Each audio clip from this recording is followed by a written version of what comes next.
I think now we have to push that clock to 10 o'clock. If it is not 10 o'clock, we should start. I mean, the first speaker is here. Good morning to you, honorable members. Good morning to you, evidence leader and your team, Advocate Arens and Advocate Mukhaitz. We have an apology today of Advocate Bongiwe Mkize. She has to conclude consultations with Mr. McBride for Tuesday's appearance. Mudunga, good morning to you and your team. Good morning, Honorable. Your support team. Good morning, Honorable. Thank you so much. The staff of Parliament, Nicolette. Good morning, Chair. Thank you. The staff of political parties and members of the media. Good morning to you. I'm not seeing Natasha here. We must acknowledge her presence. She has been a mainstay in this proceedings. For sure, this time Natasha will give you the title of honorable member. Thank you so much for your ever presence and your commitment to giving the South African people information.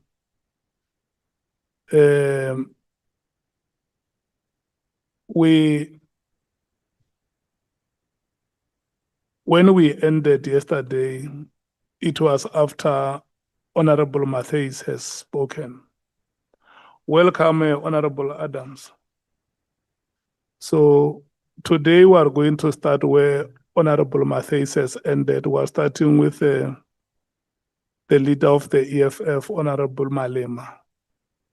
Your time is starting now, Honorable Member. It's 1 minute past 10. With that lapse of time, you will end at 29 minutes to 11. Good luck to you and General Kumar.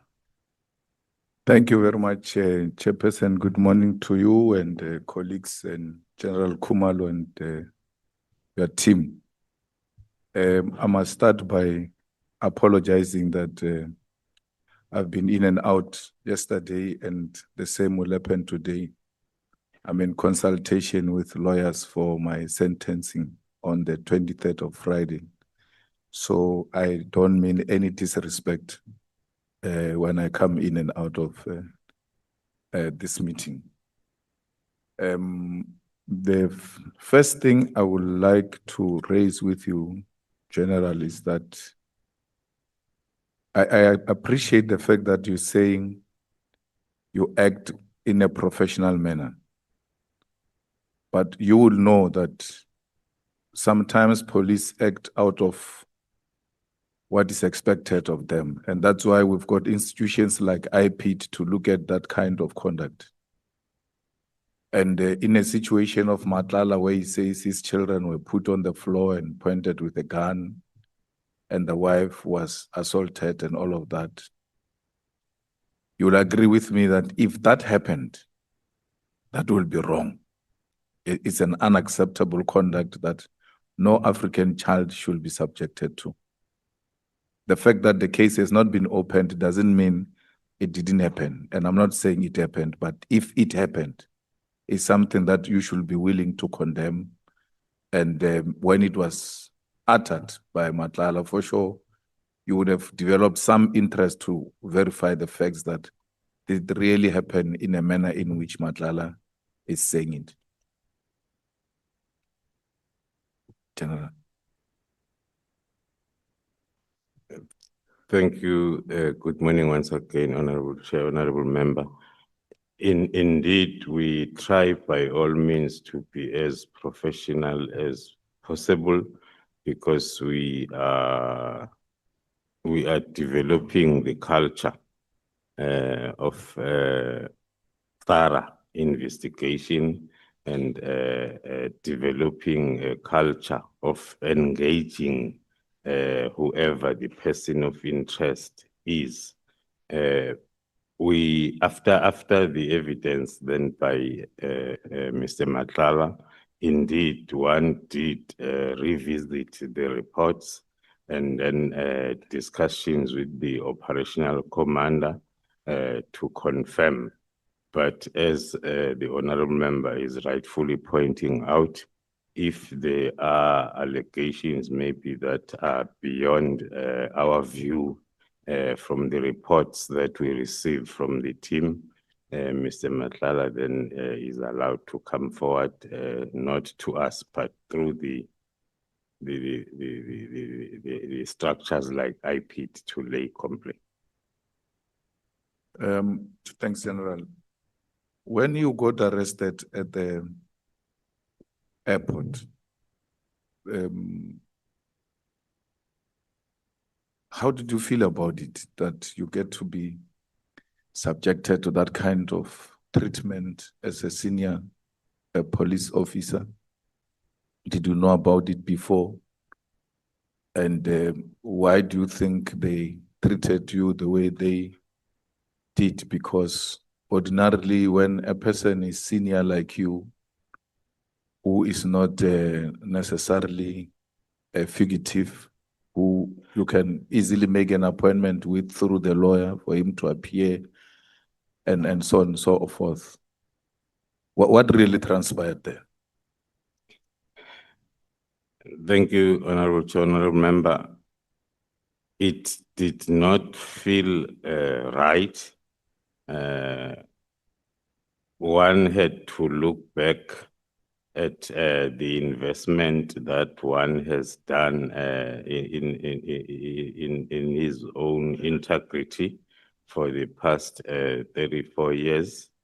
But then one luckily had a clue, and then one had to understand it as a project targeting the reputation, because already the campaign was on targeting both PKTT as well as myself, because I'm in charge of both environments, the division as well as PKTT.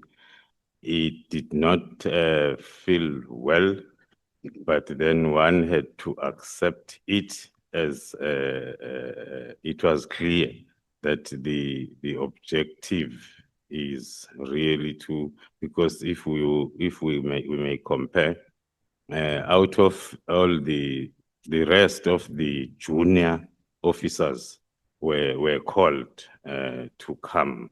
I'm the only one who was not called, who was then arrested at the airport the way it happened.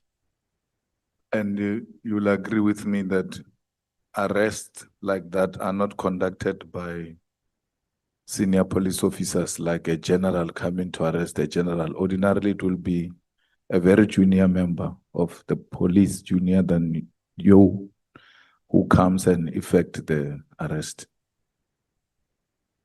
Yes, I agree, Honorable, through you, Honorable Chair, Honorable Member. It was junior members, even the senior investigating officer was not present. So the whole SAPS that is working at the airport was activated. One could hear the discussion then from the arresting officers from IDEC as we are leaving, thanking the shift commanders and the station commander of the airport for well-executed operation. So it was something that was not supposed to be done like that, but it did happen as planned. Do you know the junior who arrested you? Yes, I know my arresting officer. Is there a Sergeant Ndlovu in the PKTT? A Sergeant Ndlovu in the PKTT, there might be one, I cannot but recall as of hand. The one that is coming on to my mind as I talk is the one who was previously with the team from the intelligence collection side. Now that you know this junior arresting officer, did you send any of the PKT team members to the Eastern Cape to surveillance the arresting officer's residence? No, I've never done that. Was there ever such an allegation brought to attention that there is a PKT team member who's surveilling the house of the arresting officer? No, I've never received such a complaint. I would have attended to it. And you will agree that if such a thing happened, it will be somehow something that seeks to, in a way, intimidate the arresting officer or witness in your language. That is correct, Honorable Chair, and we will have to discourage it if it indeed happened. But then one is not in control of, or one cannot say whichever environment is investigating whoever cannot do it then because of that. But if it's done for the purpose of intimidating the arresting officer, it needs to be condemned. It's not right. General, are you aware of the Inspector General of Intelligence findings against you and members of the management of the crime intelligence? And this report has led to the suspension of the Inspector General of Intelligence, which makes certain findings about you. Other than what one picked up on the media, there is no official report and it's not even supposed to be brought to our attention, but one has just read and picked up on the media. Do you have a security clearance? Yes, Honorable Chair, I have 2 of them. And then that report suggests that one of those security clearance was fraudulent and thereby invalid. It is not true, Honorable Chair and Honorable Members. The first security clearance was issued to me, and after crime intelligence has conducted their vetting investigation since 2018 when I applied, and then the process continued up until then before my appointment, when then the National Commissioner inquired as to how far is the process, and then they finalized the process, and then I was issued then with the security clearance. You spoke about some members of SAPS who are trying to destabilize the Swartz murder case, who got involved in a bad way in an attempt to destabilize this case and its investigations. Is there anyone who's arrested for that purpose? The whole investigation around the allegations of obstructing the cause of justice is underway. It's a very wide investigation because it starts from the threats that were made against the members during the bail application stage, right throughout the operation of the 6th.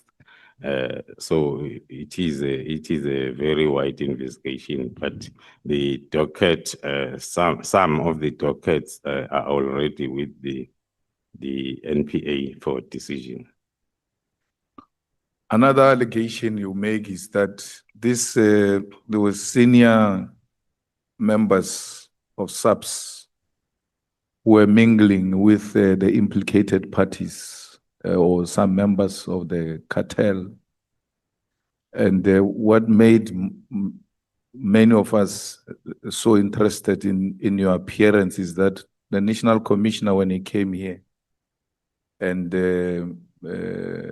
General Mkwanas, when they came here, they said, you were going to give us more meat on many things that they've said, including giving us names of the people who might be implicated in some of these things.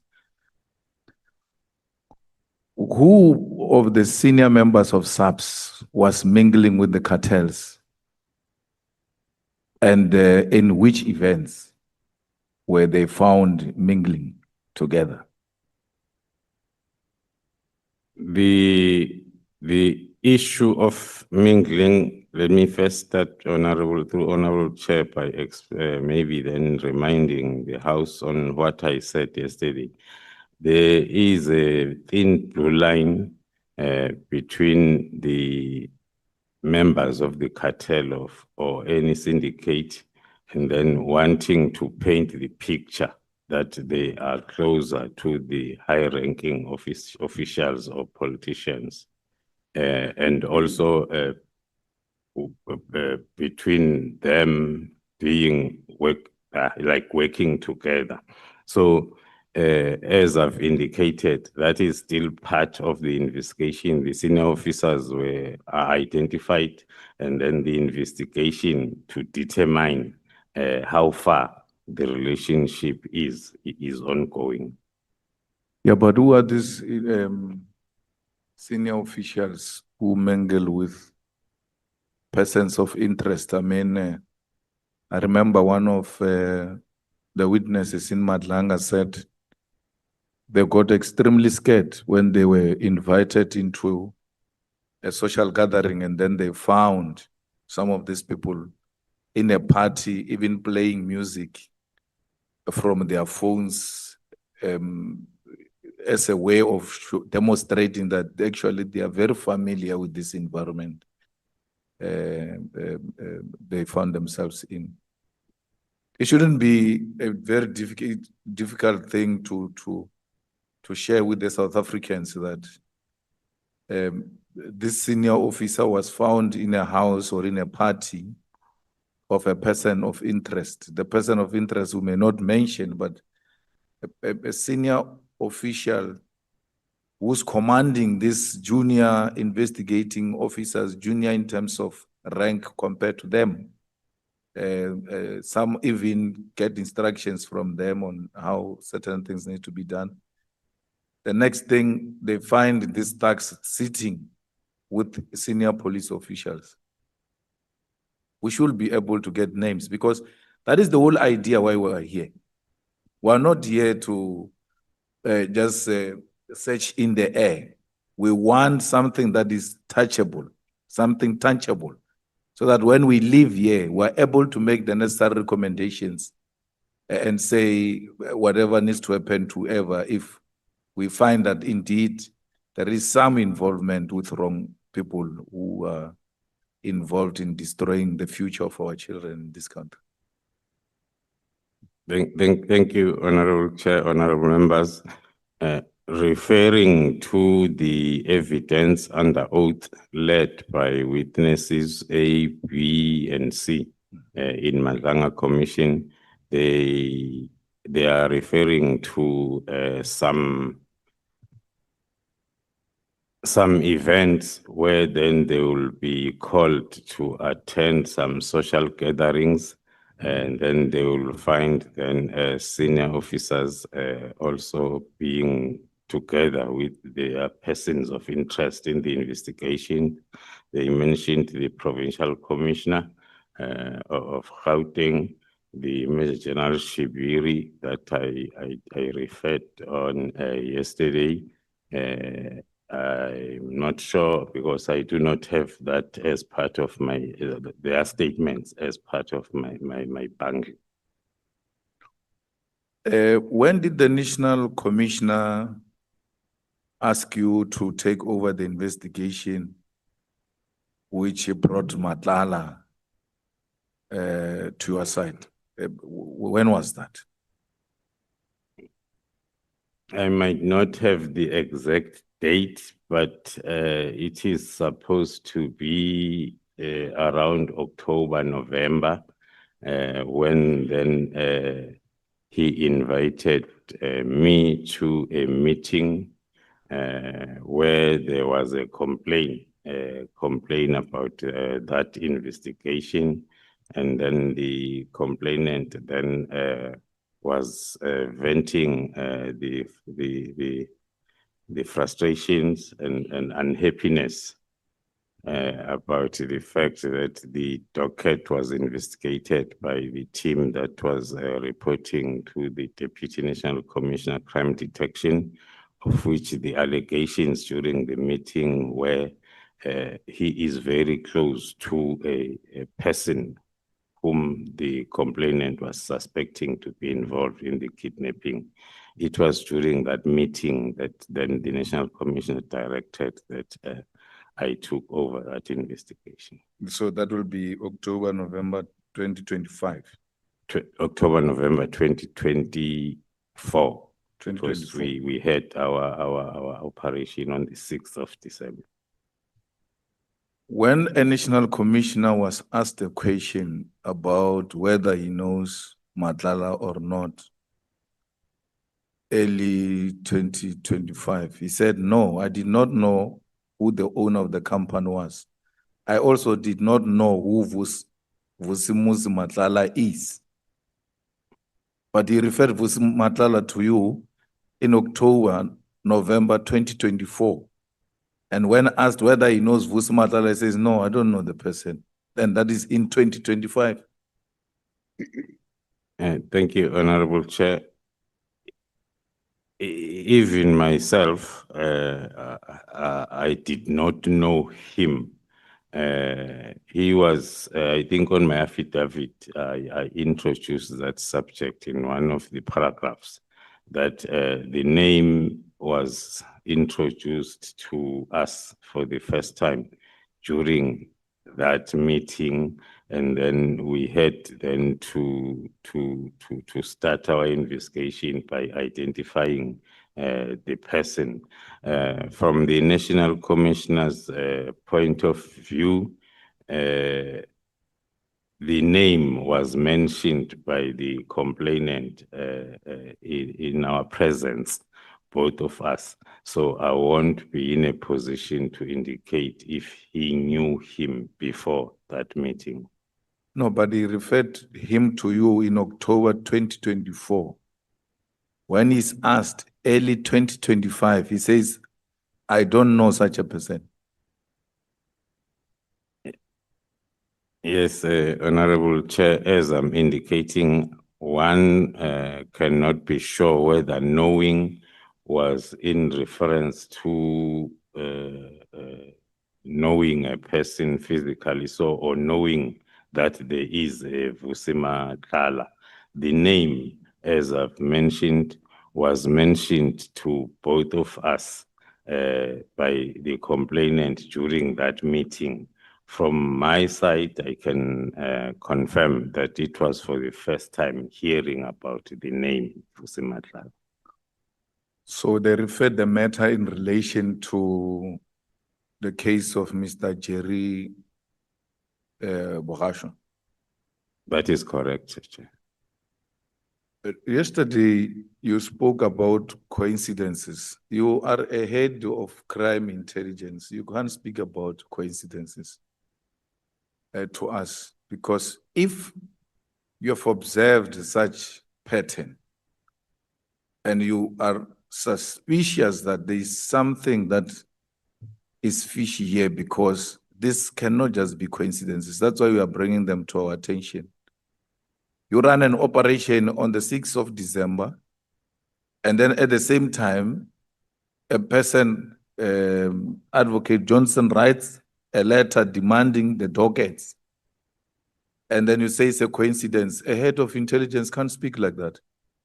You ought to tell us if there was connection between this demanding of the dockets in relation to the cases that were opened by Honorable Adams and the operations of the 6th of December, because the whole intention is to find out if there are senior people in the police, in the NPA, in the judiciary, who are trying by all means to protect these criminals.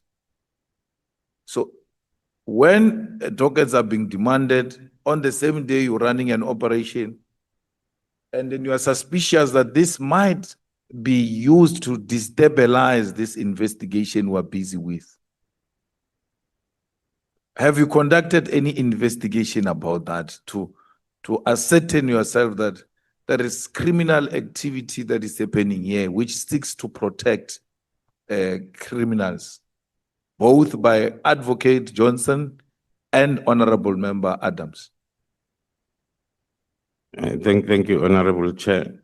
At the present moment, I am referring to those as coincidents, which are raising suspicions, but one being involved in the case that is at court, one is not in a position to institute the counter investigation to confirm that that investigation will take place when the time is right.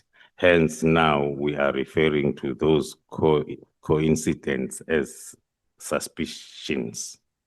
So the story that you tampered with, not necessarily you, but that Matlala's phones were tampered with, an allegation made by Advocate Johnson and Matlala himself, that story is not correct. According to us, that story is not correct. We have the proof and the statement from our digital forensic as to activities that we conducted on those phones. Whoever is alleging the deleting and then has to also come with a proof from their independent DFI. So you will suggest that Advocate Johnson and Matlala lied under oath?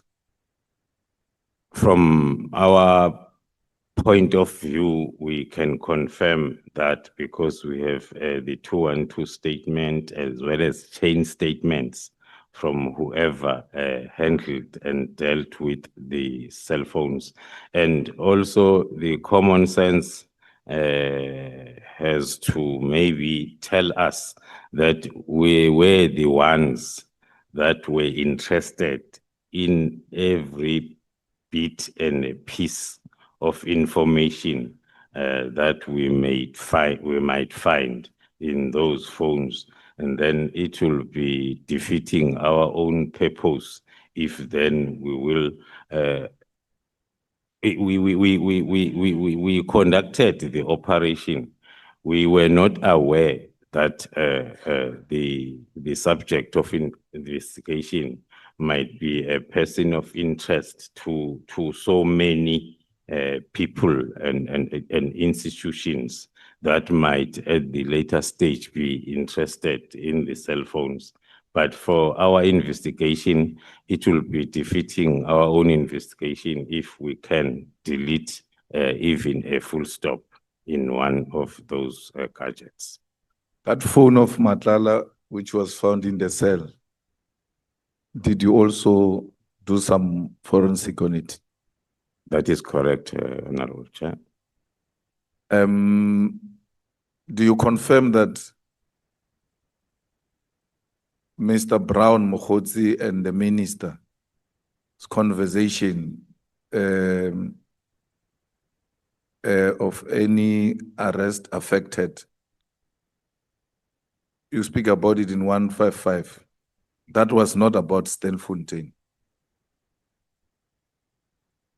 According to, thank you, Honorable Chair, according to our analysis of the communication, we confirm that it flows from the discussion of IPID expected to effect some arrests. And then as then it comes towards the end as a response to the discussion that is starting earlier on as I presented on my statement. Hence, then I concluded in my statement that it cannot be possible that that arrest was related to the Stilfontein issues. So Minister lied under oath that he was talking about Stilfontein. Unless then they can be a proof like we are producing in the form of that communication and interaction and responses. So do you confirm that there are journalists who are also involved in this kind of activities to protect these cartels? We have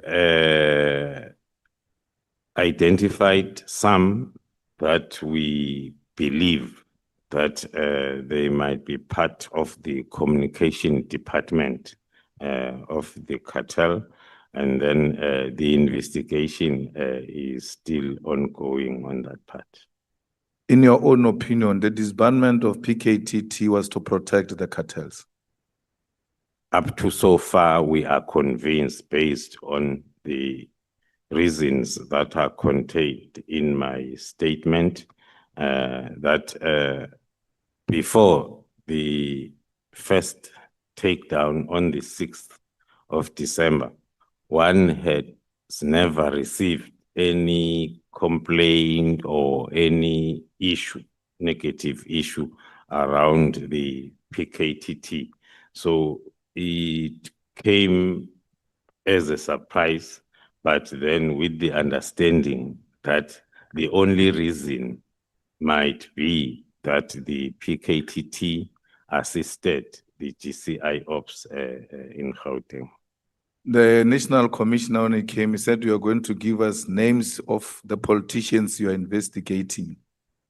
Are you able to share those names of politicians who might be involved in corruption that you are investigating? As I've indicated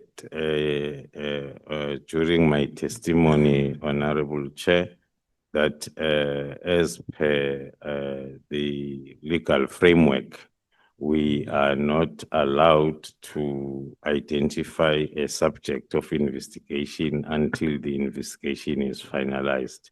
And then Thank you so much, honorable members. Any judge? The next speaker is Mbangazita from the Inkatha Freedom Party. Up until 2 minutes after 11 o'clock, Honorable Mngango.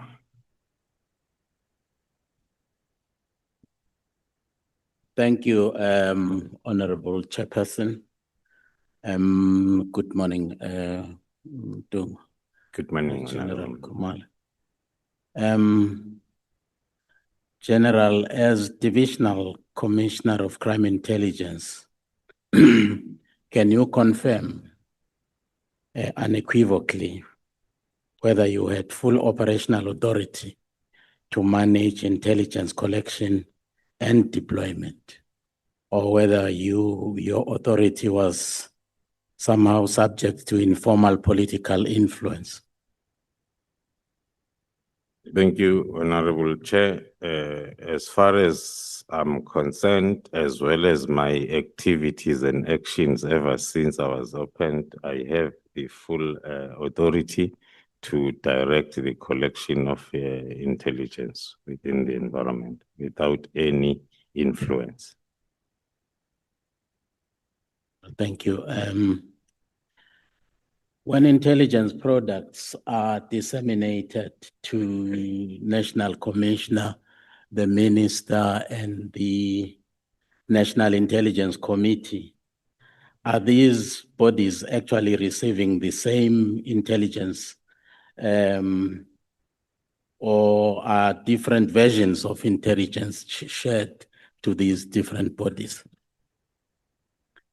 And I'm asking this because when General Sbia was here, he actually gave us a lot of different, intelligence information from what you are actually telling us now. So that is why I'm asking whether you do share, the same product. Even the minister was telling us something different. Hence, he was actually very adamant in that the PKTT must be dissolved because it has actually outlived its usefulness. Thank you, Honorable Chair. Maybe attending to the first part of the question. Indeed, there will be a difference in terms of reports. The reports that we share with the intelligence coordinating structure is of a strategic in nature, and then when it comes to the ministry, in terms of our AOP, we are expected and we do submit the monthly intelligence reports that are talking to both the activities for the previous month as well as the preview of the activities then for the next month. That is at ministerial level. Now and again, if there is the intelligence report that needs to be shared with either the ministry or the national commissioner, it happens as soon as that intelligence report is ready for distribution. So the information will be the same if then the subject matter that is dealt with is also the same. Well, thank you, Shoban. Have you ever been instructed formally or informally to withhold, delay, dilute, or even redirect intelligent reports from decision makers? No, Honorable Chair, through you, I've never. Thank you. You actually describe in paragraph 33, I think is the last sentence in paragraph 33. You describe, crime intelligence as a cornerstone of national security. Can you tell the committee whether any intelligence-led investigations were slowed, halted, or even discouraged because they implicated politically connected individuals? During my time since my appointment, it has never happened up until one then can refer to the hectic period that I was explaining since yesterday, that there are lots of our investigations that were affected by since the 6th of December up until leading towards our arrest and our removal from the office. So the possibility can exist that those were meant to derail some of our investigations. Well, General, in your assessment, the crime or has crime intelligence been weaponized in the past, either to protect certain individuals or to target others, or to settle old scores using crime intelligence?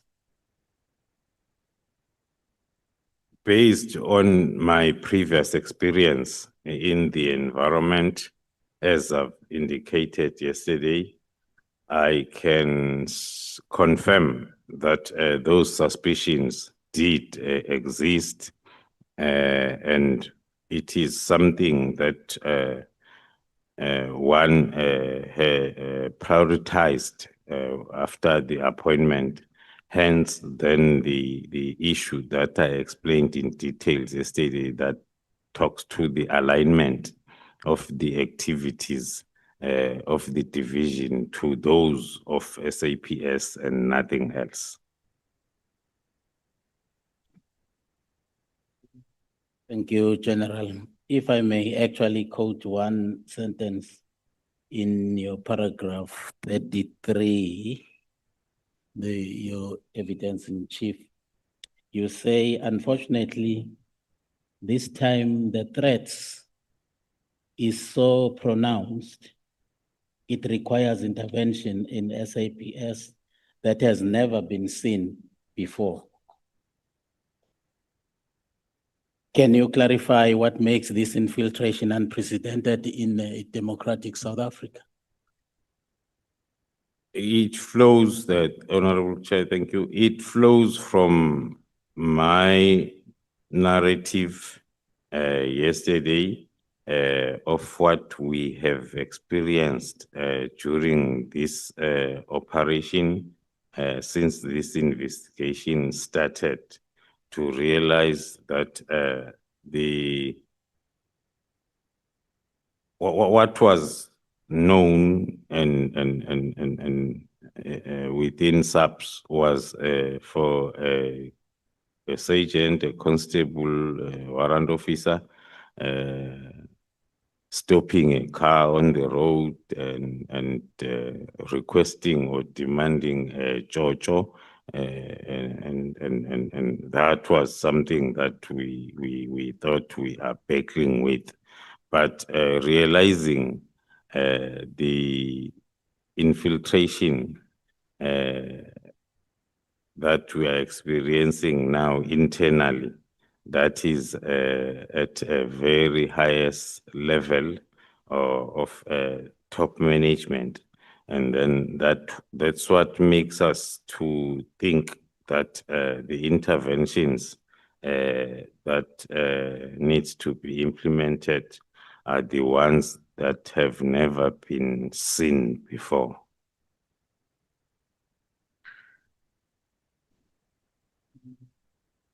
When both the minister and General Sbiya appeared before this committee, they both asserted that PKTT's term of office actually expired in 2022. So that their argument was that its operation after that was actually outside its mandate and therefore illegal. Any expenditure incurred by the activities of the PKTT was therefore illegal. Now, is the minister aware, or was the minister not aware of the extension of the term of the PKTT? I'm asking this question because SDK 9, paragraph 72, even of your evidence, there are signatures there, and General Sbiya's signature in that information notice there, where the extension of the term of PKTT actually is contained. But Sbiya came here and argued strongly that PKTT's term expired in 2022. But in terms of that information note, the extension actually, went up to 2025, if I'm not mistaken. Would it be that Sbiya came here and actually lied under oath? Before I get to the Honorable Chair, through you, before I get to the last part of the question, I have to indicate that that is one of the reasons why we are convinced that all of the reasons that has been forwarded up to so far as the reasons for disbanding the task team are not true, and there is no honesty into that. Referring to the information note that the honorable member is quoting, common sense was supposed to be that if there is this directive, then myself as the Deputy National Commissioner, I supported the commitment of funds and the budget for this project up until end of March 2025 with my signature. Now, if then I have to spearhead the disbandment in January before the end of March 2025, what will that mean in terms of my activities around the Public Finance Management Act in terms of fruitless expenditure? The money is committed, and then I also then spearhead the disbandment. So the reason around the unlawful operations by the PKTT after 22 are unfounded. There are documents including that information note and the approval that had even the Deputy National Commissioner's signature. So it cannot be true that the PKTT was operating unlawfully after 2022. Well, thank you, General. When you actually discussed the modus operandi of the criminal cartels, you actually outlined a lot of things, how they actually get to infiltrate, you know, the crime prevention structures. My question is, why do intelligence structures actually fail to detect and deal with that infiltration? I'm here talking about, for instance, Matlala.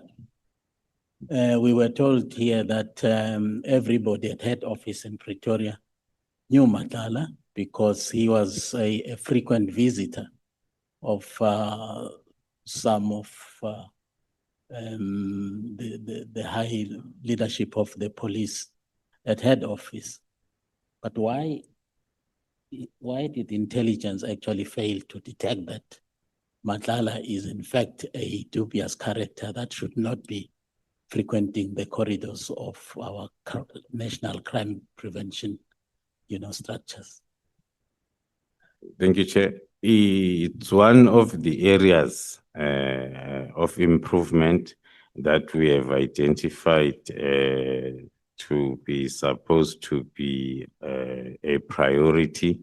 If we look at the current structures as well as the current capability and capacity, counterintelligence was one of those areas within the division that were not capacitated to fulfill roles like that. It is now during the reforms that we are then focusing on that, because we have identified it as a threat to the national security of the country. If then the criminal justice system can be infiltrated so easily. Do you ever discuss in particular the contents that you shared with us around how criminal cartels actually infiltrate, you know, the corridors of power with your colleagues at different levels? I'm here talking about your DivComs, your all those other, top guys there. Just to share that information so that they are also aware when they conduct their own business, they should be aware, that there is that possibility of them being, infiltrated, especially when you're discussing the issue of the cultivation of relationship between cartels and the corridors of power.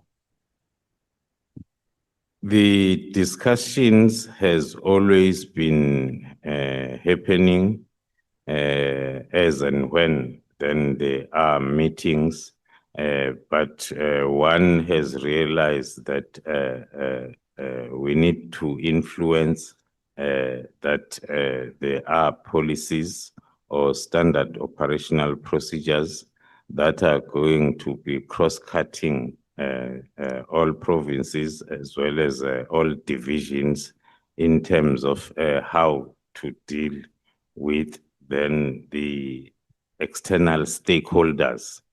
It does happen, especially with the visible policing side that is dealing with partnerships, that they will refer to us for a thorough profile of any stakeholder or partner that would like to partner with them in any project that is related then to the crime-related issues. Well, upon assuming office, you identified the gross misuse of resources and intelligence methodologies. Are you prepared to share with us who actually benefited from this misuse and why was it allowed to persist for so long? Thank you, Chair. Maybe for the reasons that I mentioned yesterday, without going into details into the intelligence methodologies, but one can confirm that the beneficiaries has always been senior officials within the division, as well as some individuals, especially from the business sector, that will be benefiting then with those abuse of resources as well as intelligence methodologies. That was made possible by lack of legal framework that I attempted to unpack yesterday as to what made it easier than for wrong things or unlawful activities to continue as if they are lawful. It's because then there was no strong legal framework guiding the activities of the division. You stated in your evidence, in chief, that you removed state vehicles from senior managers and reallocated them to operational units. Can you confirm whether this decision disrupted entrenched privilege within senior SEPs ranks and linked to your arrest as a reaction to what you actually did? It's one of the decisions that made one to be not so popular because of the benefits that was coming then towards those seniors that were involved in that scheme. Because if you have not been spending on a vehicle installment and the running cost for your private vehicle, in fact, not even owning one, for the past 15 to 20 years. And then all of a sudden, come the situation where that come to an end, and then you won't take it lightly. So indeed, that's why then there were those rebellions in the form of misinformation, in the form of campaigns for one to be removed from the division. I'll make one example.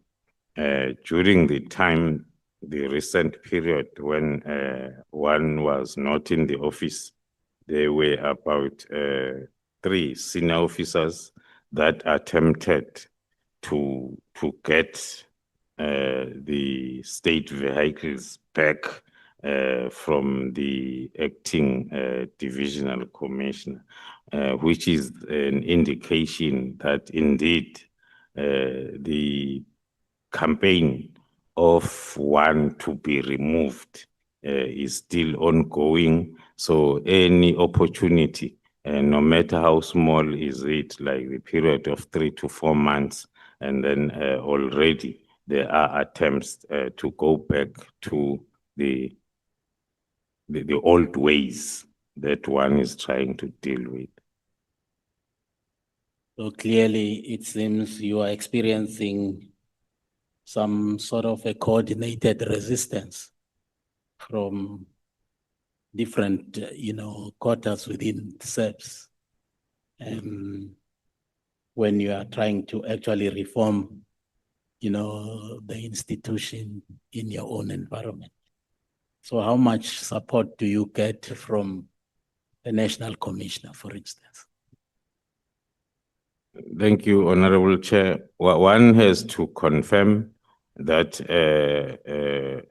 the current management is getting necessary support from the Office of the National Commissioner.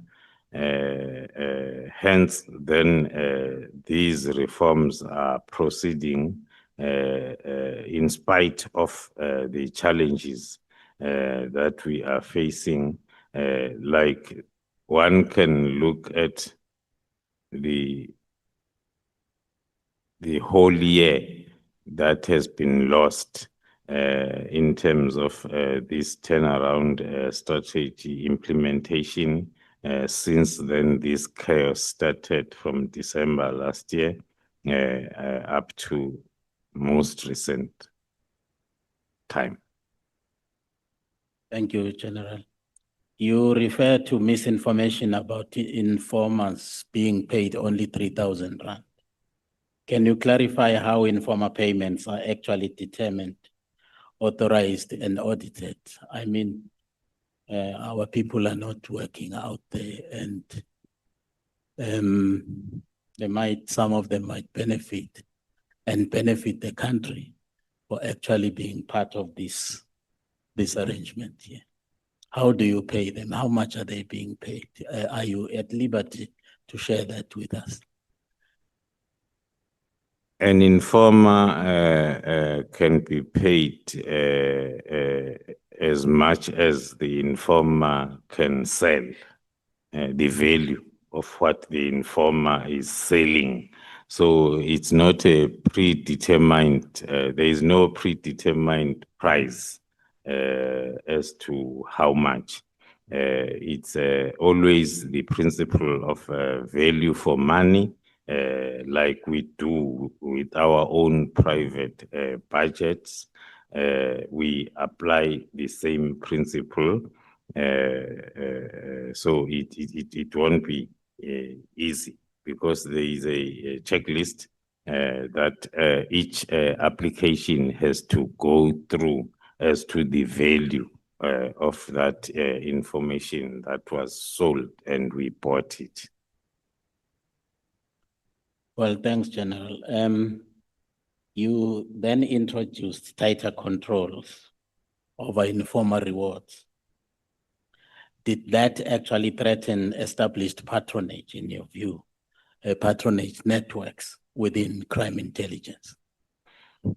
Indeed, one can also confirm, that's why it's listed as one of those decisions that were not supported by some in the senior management, indicating that those control measures were making it impossible then to misuse the state coffers or funds. You also identified and dismissed ghost employees.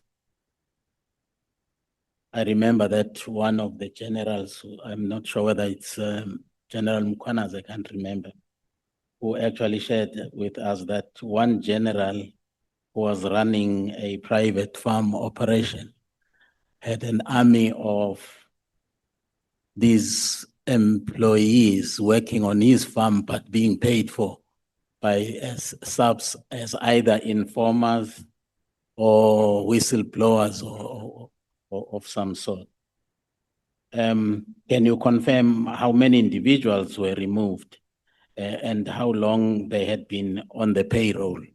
And then what is going to happen? Because I heard you yesterday even saying that there were some who actually had even, received ranks within the subs, and yet they were ghost police, if I may call them that way. What is going to happen to the accumulated either pension or benefits of their illegal employment? Thank you, Chair. It's a project that is currently still on because it talks to the identification. The first thing that one has to explain is there is no proper paper trail for that process by then. So even identification of those employees, it's not something that can happen overnight. It's something that we are busy with the roll calls that we are doing spontaneously so as then we are able to identify those that are part of the group. But as soon as we do identify, and then we will then start the process of investigating, that will then lead to the dismissal thereof, and then the file then referred to our legal services and HR departments to start the process then of dealing with the expenditure or the benefits and the salaries that were unlawfully given to that ghost employee. General, you were accused of appointing, quote unquote, your own people. Can you confirm whether all appointments? Bangazita. Don't look at me, look at the time. Thank you, Honorable Chairperson. We want Thank to you, thank General. so much. The next speaker is Honorable Solis. There has been a small lapse of seconds, so your time will run until 11:33. Is the chair saying that I have an injury time or something? No, I'm now addressing Honorable Solis. Thank you. Thank you, Chair. Good morning, General. Good morning, Honorable Member. General, is Minister Nkunu, is he corrupt?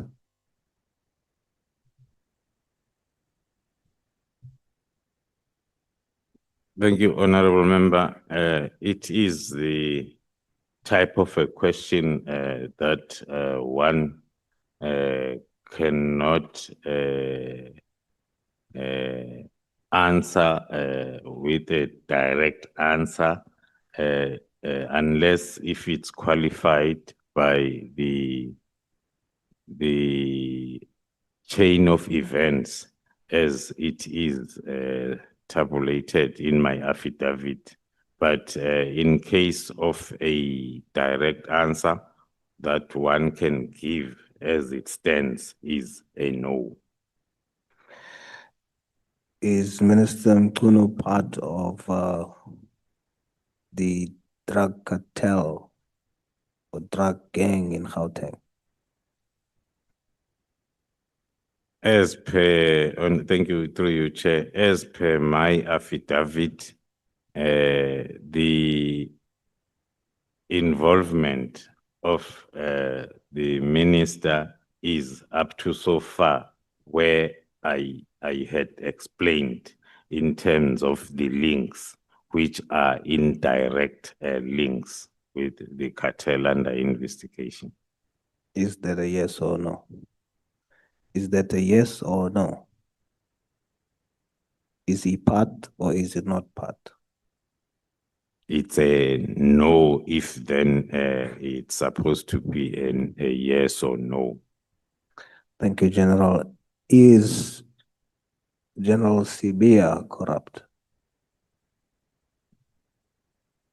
The same answer will be applicable because corruption is a charge that needs to be investigated up until the investigation then is completed, and then a person, a subject of investigation is charged. Then you can come to that conclusion of a direct answer of a yes.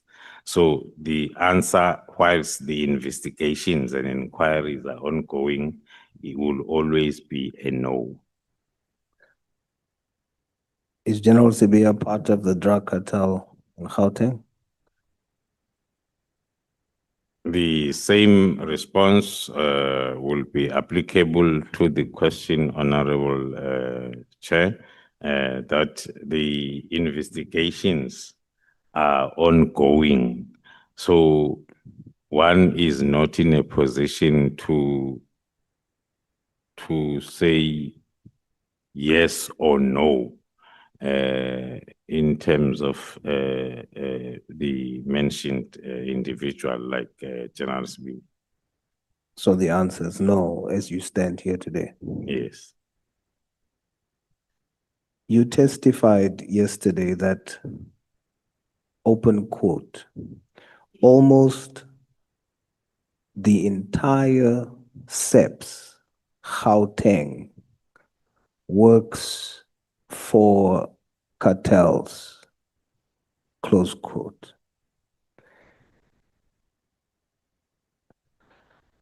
How many members are there, SEPS members are there in Gauteng?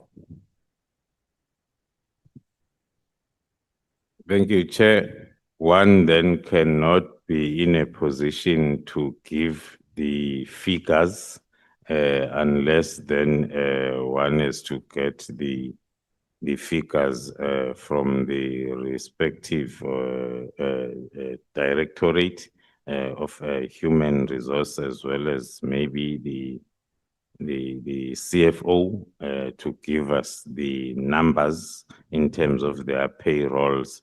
But going back to my statement, I qualified it, and I will always qualify it with our experiences that I was narrating, that we are currently experiencing still, that the operations in Gauteng,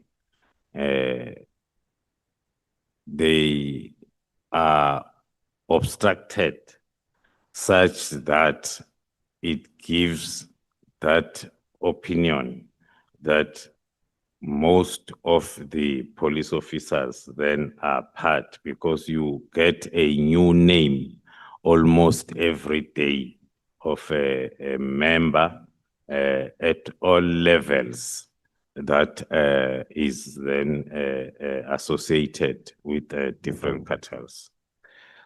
You see, General, the reason why that you don't have that luxury, you are a most senior South African Police Service official. You are the head of crime intelligence. It is your core function to know that when you make such a public statement about SAPS, that it must be attached or come with solid proof. Because if I sit here as a layman and the head of crime intelligence says that almost the entire SAPS Gauteng works for the drug cartels, in my view, I would say that's not a layman saying that. That's a head. That's a national head. That means he must have solid proof to make such a statement. You have a duty not to just make statements like that. You have a duty to only make such statements when you have the facts. And that's what you've been saying, that your division is meticulous in investigation. So therefore, it is important for me to understand the financial year 2024-25, General. Gauteng had between 36 to 38,000 members. So when you say almost the entire SEPS in Gauteng, 100% of that is 38,000. So how much out of 38,000 members in Gauteng, based on the statement you've made yesterday, does almost refer to? The entire is 38. What is the amount based on your intelligence who are working for the cartel in Gauteng?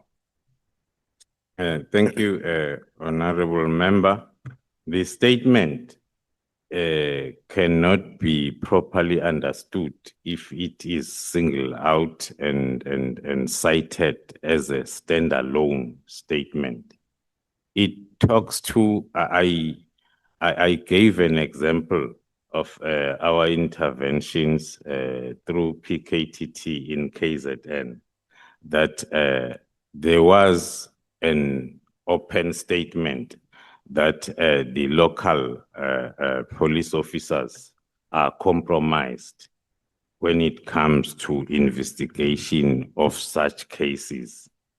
And that was made to be part of our investigation, the identification of those, and then the investigation thereof to confirm.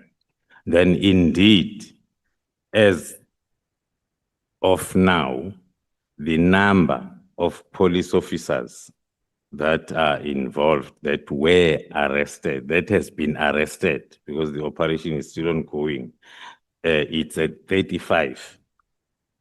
Some of them have already been convicted.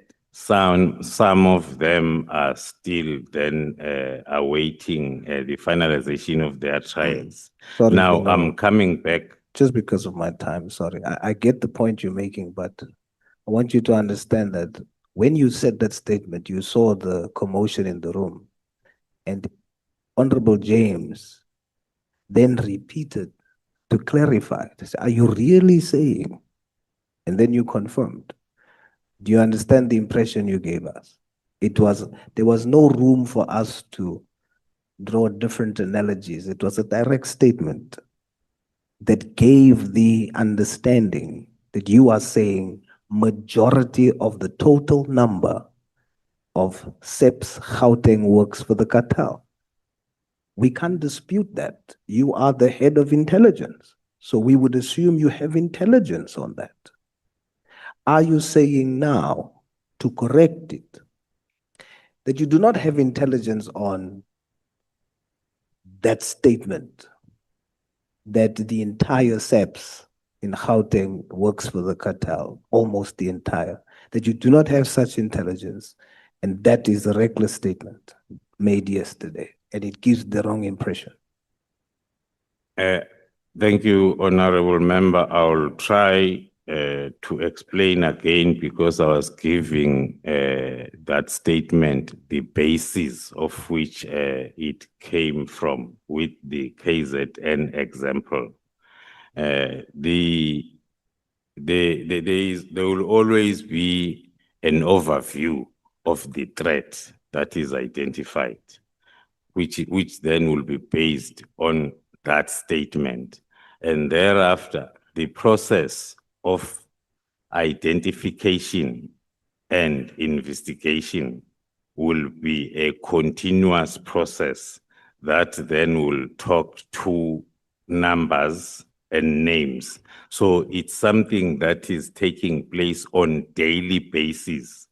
But the statement for now, as I uttered it yesterday, it's related to the threat at a broader sense, to say the operation was affected by the fact that whatever that the team is planning will find its way to the target or to the persons of interest. Yes, we're not disputing that. Zondo has shown us that there's criminal elements in SAPS. We're not disputing that, but it's not correct to say that as a general, you can come and first make a statement and then go and investigate. A statement that speaks to the integrity and the public confidence in the institution that you represent. You can't do that, General. It is not correct for you to make a blanket statement and say now, you'd have nothing to back that up here. You are still going to investigate and then come back and say, oh no, it's true. And how much is the number? So I put it to you as a project leader of a highly skilled and trained investigative team, and as the head of crime intelligence, it was a reckless, irresponsible statement for you to make. That's my submission to you. In the Matlanga Commission, you testified, General, that on the arrest of Mulife, one civilian boy Mtetwa called General Libya. Is that correct? I do not have the affidavit that was submitted to the Matlanga Commission to confirm in terms of the paragraph and the correctness of the statement as it's put by the honorable member. You stated it already. It is publicly available on all platforms, where you stated that one by the name of Boyam Tetwa called General Libya, and that is how you testified as what was interference by the Hawks. And then one Malcolm X then came and stated that he disagrees with you. It was not one Mtetwa, it was him who called General Libya. And he went public and said that you lied under oath. Did you lie? As through you, Honorable Chair, I will then request that if then the questions are related to my affidavit submitted to the Madlanga Commission, and then I'm afforded an opportunity so as I can refer to, because it's not easy to admit to such type of questions without referring to a particular paragraph as made under oath. Are you saying you did not testify to I- that effect at the Matlanga Commission? I testified in Madlanga Commission based on my affidavit submitted Okay, let me there. rephrase. Are you saying you did not say Boy Mtetwa called General Libya in your testimony? Are you saying you did not say that? I'm not saying I did not say it through you, Honorable Chair. I'm not saying I did it. All what I'm saying is I do not have the affidavit that I submitted to the Madlanga Commission as part of my bundle, so as I'm able then, I'm under oath here, so as I'm able then to give the response with reference to what I testified on at Madlanga Commission. General, please describe your relationship with General Masemula and General Mkwanazi. How would you describe your relationship? Okay, thank you, Chair. We are colleagues that grew up in the SAPS. We happened then to meet along our careers, where we first met and worked together for the first time was in the division operational response services, and then up to date we are still having that relationship of colleagues that are working for the SAPS.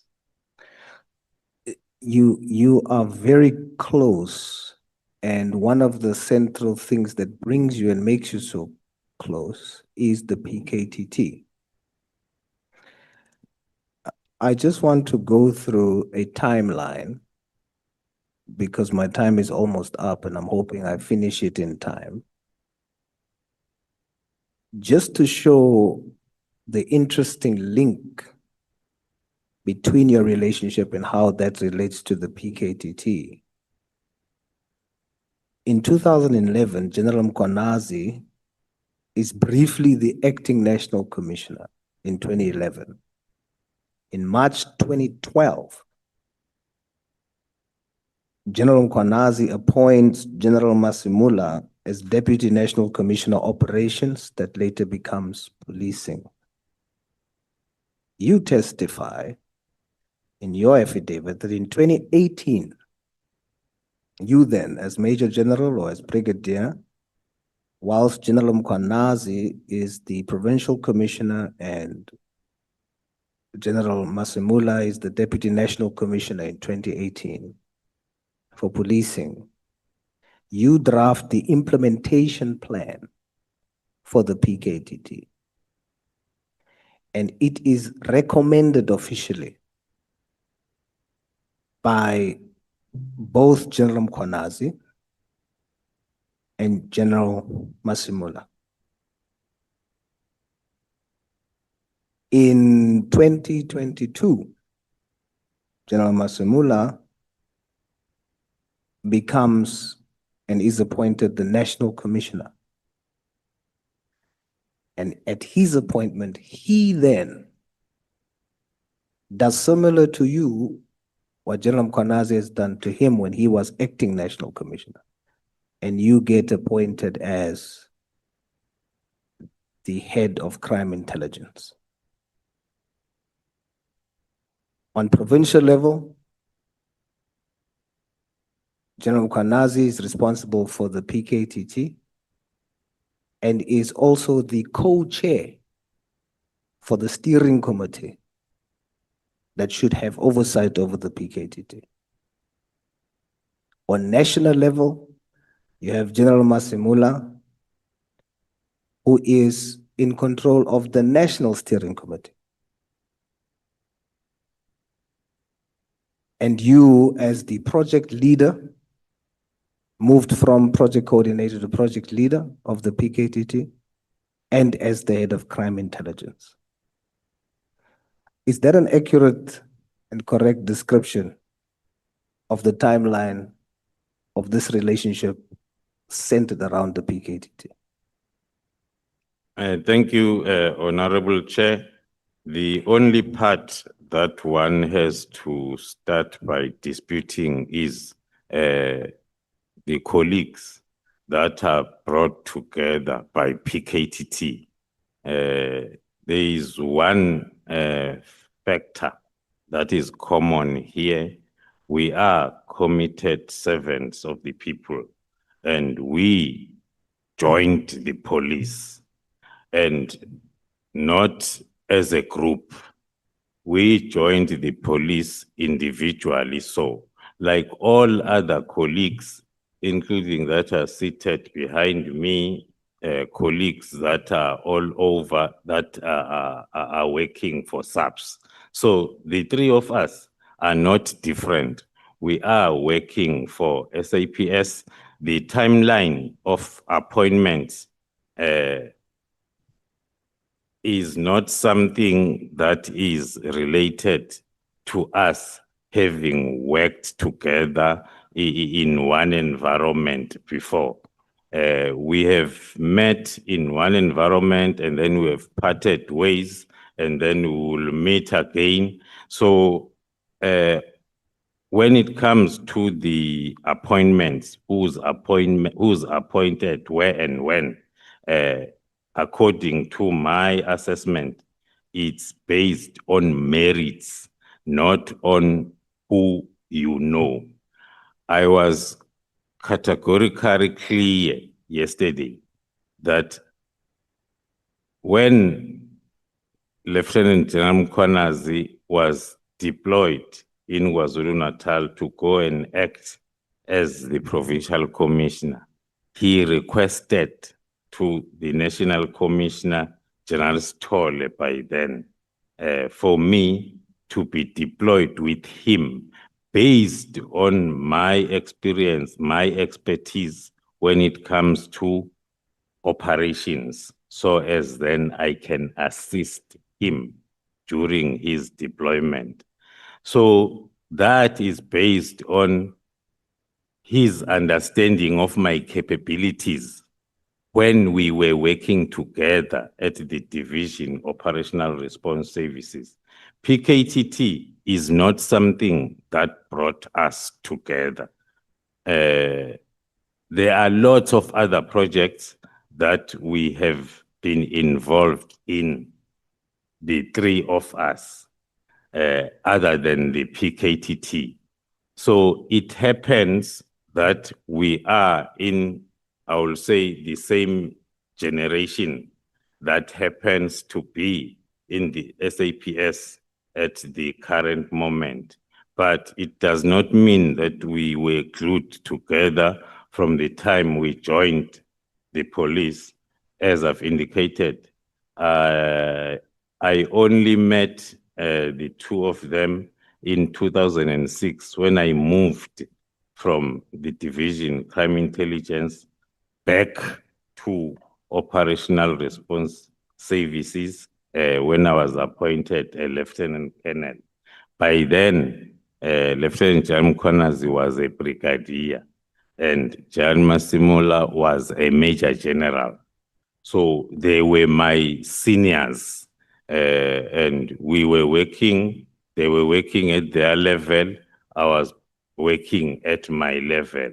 So the current situation cannot be applied as something that was planned or was there before. It's only in 2022, end of 2022, when I became a Lieutenant General, and then also General Mkhwanazi is a Lieutenant General, and then National Commissioner was also a lieutenant general. So it's not the PKTT, it's something that started in 2018. So it is not true that it's a clue that is putting us together. But you Thank do agree that the timeline and the occurrences is correct? One is failing to understand the importance of timeline in a selective way, like as the honorable member is starting it in 2011, 2012. Yes. When I'm starting it at the time when I joined the police, and then individually, so each one of us, the timeline will start at different times. Yeah. But the point where we met and we worked together, but at different levels, was in 2006. Yeah, don't worry, General. I won't make the same mistake you did. I will not make a statement on what I believe that means, because we are still in the process. There will come a time when we will be able to accurately say what that means. But I am just probing to get to that point. So do you confirm that the timelines, however, is correct?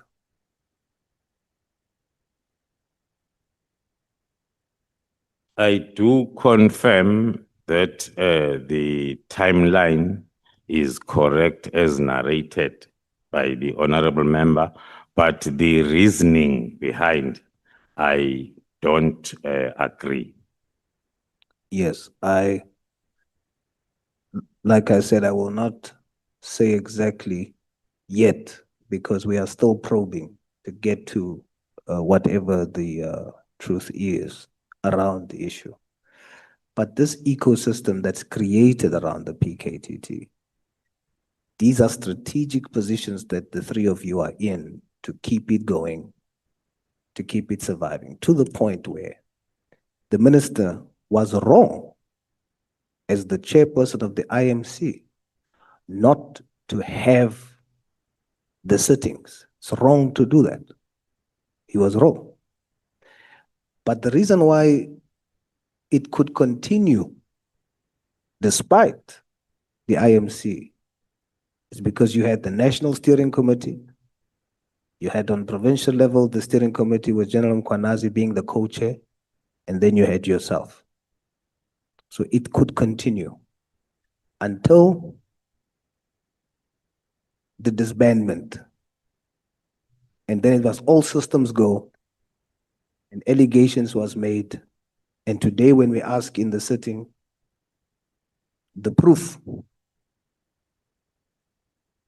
you as an investigator with skill, specialized skill, cannot confidently tell the country that these allegations can be backed up. I will rest and say, General,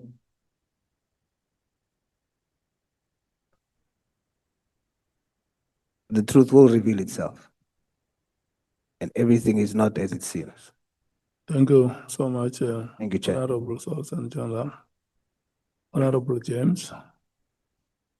Thank you so much, Chair. General, please be very concise and to the point. I don't have much time. During your time as head of crime intelligence, how many drug cartels have you dismantled and identified?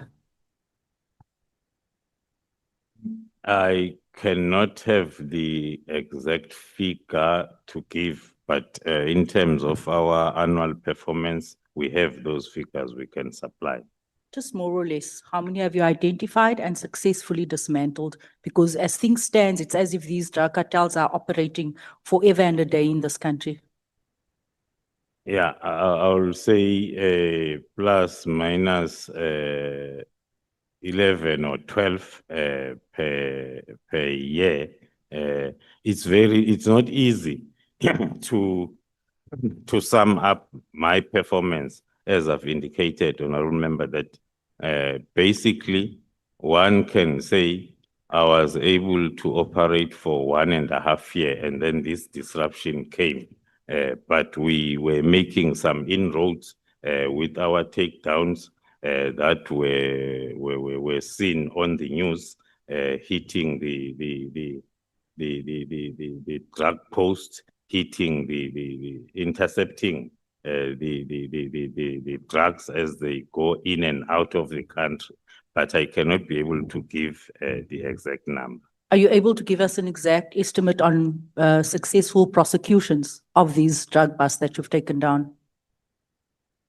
Also that in most cases, the prosecution will take a very long time because looking at my time as it started in 2023. So the takedowns and the arrests that were effected at the end of those projects towards the end of 2023, those cases, most of them are supposed to be still under prosecution. Okay. Now this Jerry character that everyone seems to be crying about, he was a drug dealer, right? Not even a drug dealer. He was a drug manufacturer. He was a drug kingpin in South Africa. He was probably part of a cartel. Am I correct? That's correct. Were you investigating him? Were you aware that he's a drug manufacturer, or did you only learn this after his disappearance?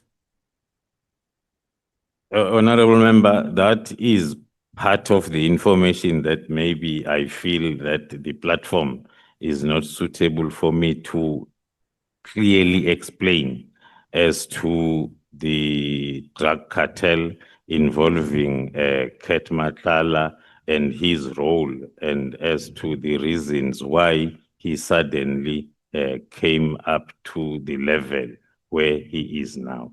Okay, so basically, because when we asked Mr. Matlala if he was involved in drug trafficking, he said no, only his friend was involved. So you've just clarified that to us today. So he too is involved in the distribution of drugs in all our communities. That's correct.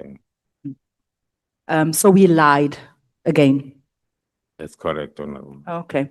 General, also, you know that Gauteng is a hotspot for drug trafficking, okay? Considering your allegation that nearly the entire SAPS in Gauteng is captured by these cartels, I want to ask about an incident that happened in July 2021. I think it was in Aeroton.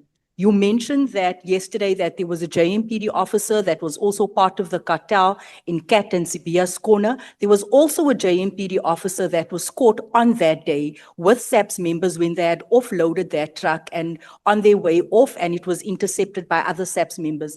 This JMPD officer that was on this scene, because it was millions of rands of drugs, has he been arrested? Is it the same JMPD officer?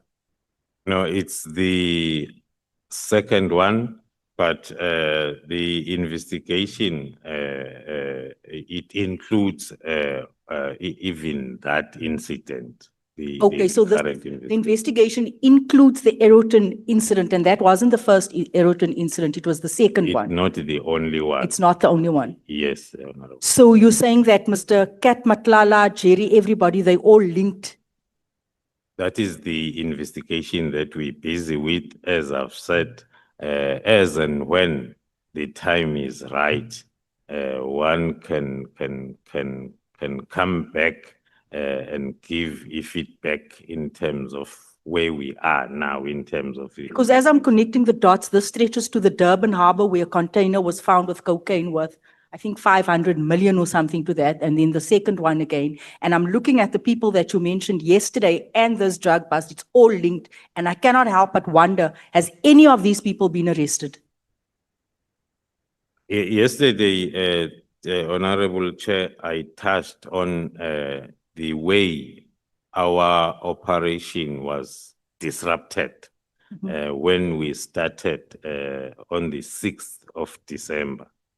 So one will be maybe in a position then to refer to all the names that are under investigation if then we were not disrupted in terms of our plan of these takedowns regarding this whole drug cartel investigation. Have you alerted the JMPD MMC in Johannesburg? Are you working closely because these are his members? That is correct. Then the reports did go to the office of the MMC as well as the commissioner of police then in Johannesburg. Feroz Khan, is he part of the cartel? It's those types of questions that I'm not at liberty to answer with a yes or no, honorable member, based on the ongoing investigation. Is he a part of the cartel? Unfortunately, I'll give the same response, honorable member. Okay. So I guess this is why SAPS is going after Tolani Kumalo in Gauteng, because he's dismantling their operations in Gauteng. Because if we have no one that's attending to the drug issue in our country, and we have ordinary citizens acting, and now they must be handed, give themselves up for dismantling these operations. Is that fair? If it's true, it's not fair, honorable member. We need to work together. We are clear in terms of the effects of drug or availability of drugs within our communities. Hence, we believe that with this project, we'll be able to make a difference. And then also going back to your statement that the entire SAPS is captured, I also know that there's been so many irregular appointments in SAPS, and you briefly touched on it yesterday. Is it also part of your responsibility to look into these matters? One of the responsibilities of the division is to protect the SAPS against any harm. So the irregular appointments are meant then to harm SAPS. Hence, then we are part of the vetting process before the appointments are finalized. I want to ask you, did you vet General Fani Masemole's nephew that is working in his office? Are you aware that he has family members working in his office? Are you aware that Fani Masemole's right-hand, General Mosekile, has her daughter-in-law, has her daughter working all in the same office? No, I'm not aware, honorable member. Okay, so I put it to you that General Mosekile, are you aware that she was also embroiled in a macro incident? We have the report that talks to that, but again, it's not a matter that we can discuss as it's still under investigation. Because the reason why I'm saying and mentioning the irregular appointments, because if it's one big family affair in SAPS, this is why we have the entire SAPS captured. Because it's a family affair, and this is why we have drug cartels that continues to make inroads in our communities, because no one's prepared to speak out, because it's a family affair. It's right starting from the National Commissioner's office. So that's where we have to start. You cannot have sons, daughters, and nephews working in the offices of national commissioners that hasn't been interviewed, that hasn't been vetted. You are the head of crime intelligence. What are your plans to deal with this crisis in SAPS? What is contained in my statement, that was only referring to the division crime intelligence, the subset large, and then there are plans that are in place then for a team that will be inclusive of our counterintelligence and vetting sections in terms of identifying all those challenges or threats and deal with them then the correct way.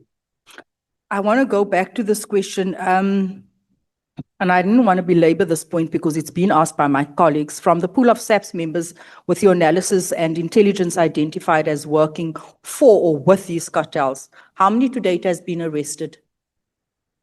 Can I request that the honorable member repeat the question? Right. The pool of SAPS members that your analysis and intelligence has identified. So your analysis has identified that there's a pool of SAPS members working with cartels. To date, how many has been arrested? We,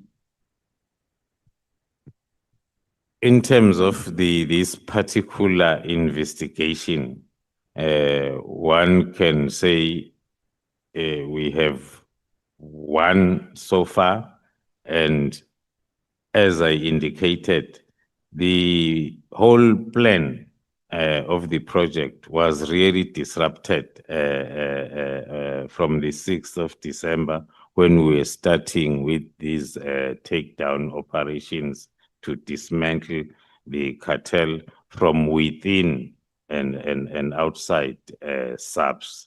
But we have investigations that are complete, others are almost complete, and then we are continuing with the project. How many has been suspended? I won't be able to give the number, honorable member, as that falls outside my scope. Then the divisional commissioner, human resource management, will be the one that can be able to give those. Do you know how many has been subjected to internal disciplinary processes? I know that there is a process that had started, but still the statistics are with the respective division. General, I want to ask in closing, do you think that your department is adequately capacitated to deal with the drug cartels and the crime in South Africa? At the present moment, I can confirm that we are not capacitated at the level where one would wish. It's a pity that then there are these challenges that we come across as we embark on the capacitation of the environment, so as then we are able then to be at the level where we can deal with organized crime. I explained yesterday, honorable member, that maybe the obsession and the focusing on the PKTT is what makes us maybe lose the focus. I was trying yesterday to bring forward the methodology instead of the name that makes us then maybe associate it with the faces of whoever is. There are lots of plans that are included in my affidavit that are implemented by SAPS. And I indicated that this methodology has been approved at different levels for it to be implemented. So it needs just the capacitation. Yesterday, I referred to it as a wheel from different levels, so as then we can be able to do what we are supposed to do in terms of drug trafficking and usage thereof in our country. The reason why I pose that question to you, because for as long as we don't conclude on all of these investigations, our country remains under threat by the likes of Ministers General Sipia and Kat Matlalas. So it's important for us to know whether, and also in terms of our recommendations that we mean to do after this report, it's important for us to understand the state of that department. That is very, very important. You agree? I do agree, Honorable. Thank you, Chair. Thank you so much, Honorable James. I think some of the questions that you have put here, you may have to put them in writing to the respective people, especially those allegations about the appointment of their relatives. I don't think General Khumalo should be answerable to. If there is an allegation that I'm working with my nephew, it must be me who must respond to that allegation. And I think he may have difficulties to respond to that. If there are any names that you have, let's put those questions in writing and forward them to the respective authorities for them to respond. I'll do so, Chair, and I hear what you're saying, but having family employed, that poses a threat. This is crime intelligence, and crime intelligence is meant to detect threats within Yeah. our country. So this is why I'm saying that he should be on top of this. It's not his direct responsibility, but when anything poses a threat in a department, he should be able to pick it up and sort of at least guide. That is purely HR matter, and the accounting head or there is person responsible for human resource. No, Chair, I disagree with you.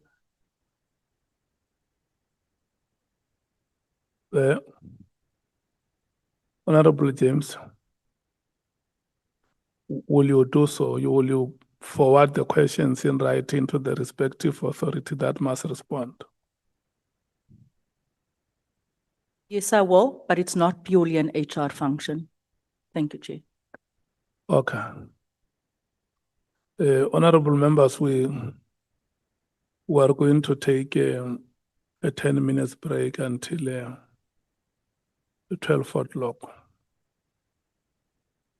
When we come back, I can see that side, the list is exhausted.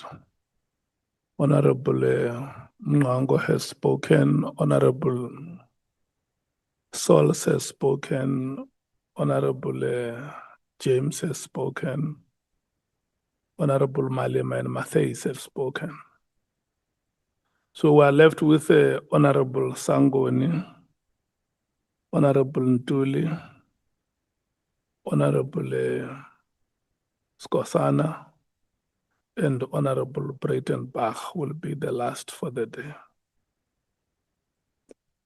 In that order. Welcome, Honorable Mukwena. Thank you so much. Can we come back, Honorable Sangon? When it strikes hour 12, you must be sitting here. Thank you so much.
Please request that you proceed. Your time starts now. Thank you. Thank you very much. Honorable Breitenbach says you have an agreement for 10 minutes. Do you have an agreement, Chair? Honorable Breitenbach, your 10 minutes start now. Drinks are on me, Honorable Sangani. General, good afternoon. Good afternoon, Honorable Member. So I've listened carefully to your answers today and they're long. So I've undertaken to take only 10 minutes. So please listen to the question and answer it. I don't want extraneous information. I don't need an explanation. Just answer the question, please. Try and be brief. Thank you.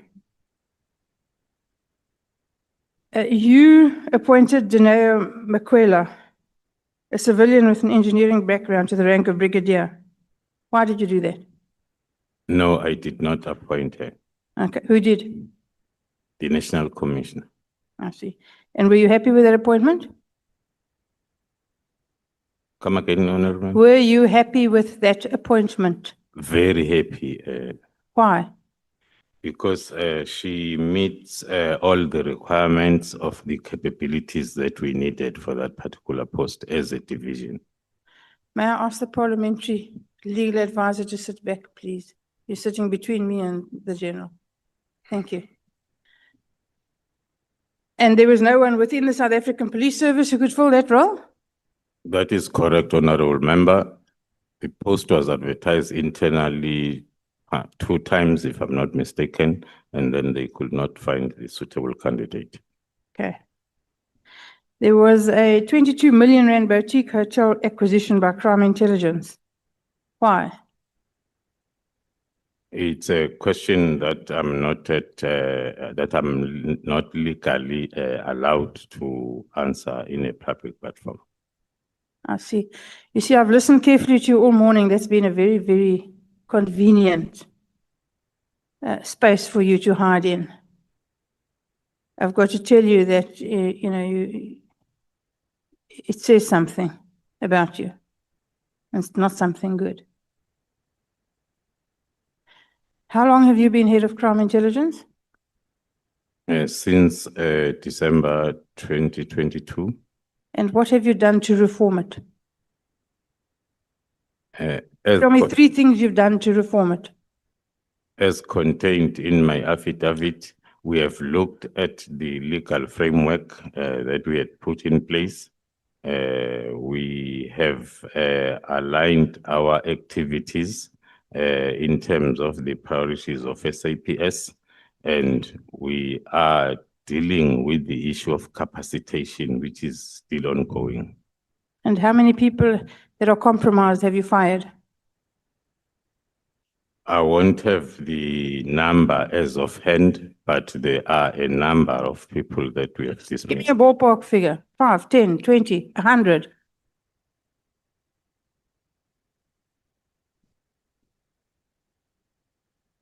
I will say since I was appointed, we can talk around 30. 30. Yes. Fired, gone. Yes. Thank you, General. Thank you, Chair.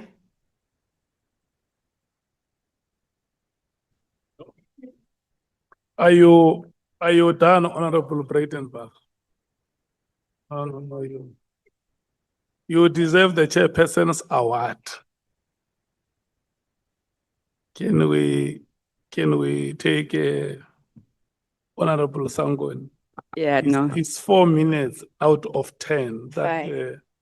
Honorable Breitenbach has taken.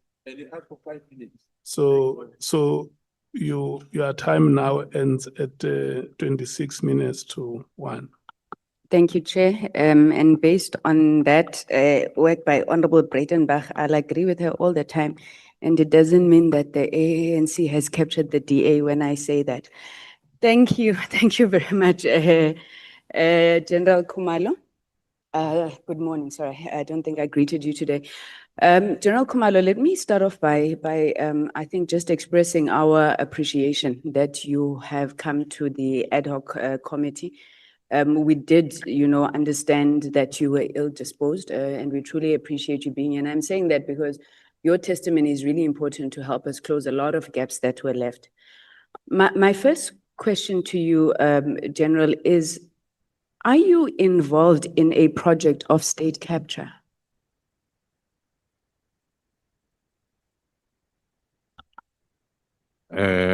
The response, if the question is in reference to the state capture report, I will say yes, because we are implementing the recommendations that are related to the division. But in terms of me being involved in capturing the state, it's a big no, Honorable. Okay, so when Advocate Andrea Johnson was here, she testified that that case that was brought against you is not a labor matter, purely a labor matter. She said you are the architect and a key part of a project that is akin to state capture. So she alleges that that appointment was part and parcel of you capturing the state. What would be your response to that, General? I disagree with the allegations and the statement. The charges relating to my arrest are as a result of me being part of the selection panel that received the already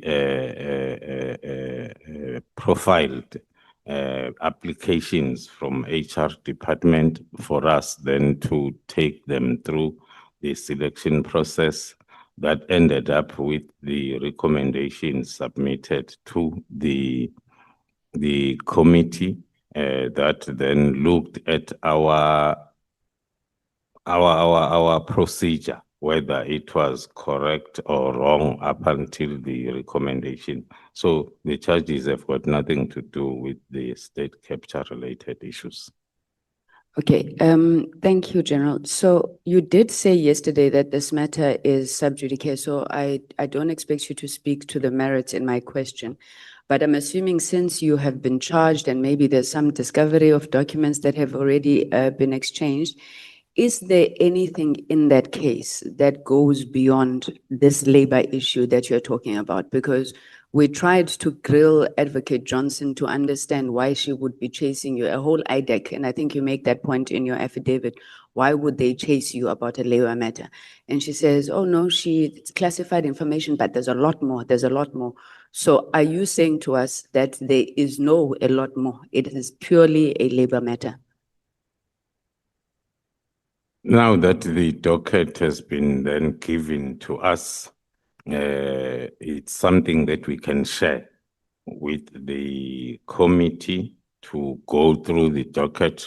The only witnesses that are there are the two candidates that did not make it, which is in the form of a grievance statement or procedure in the SAPS.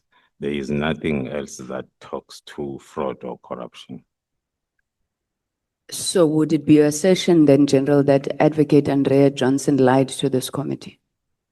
According to our analysis and assessment with our legal team of the docket itself, it's a pure labor-related matter.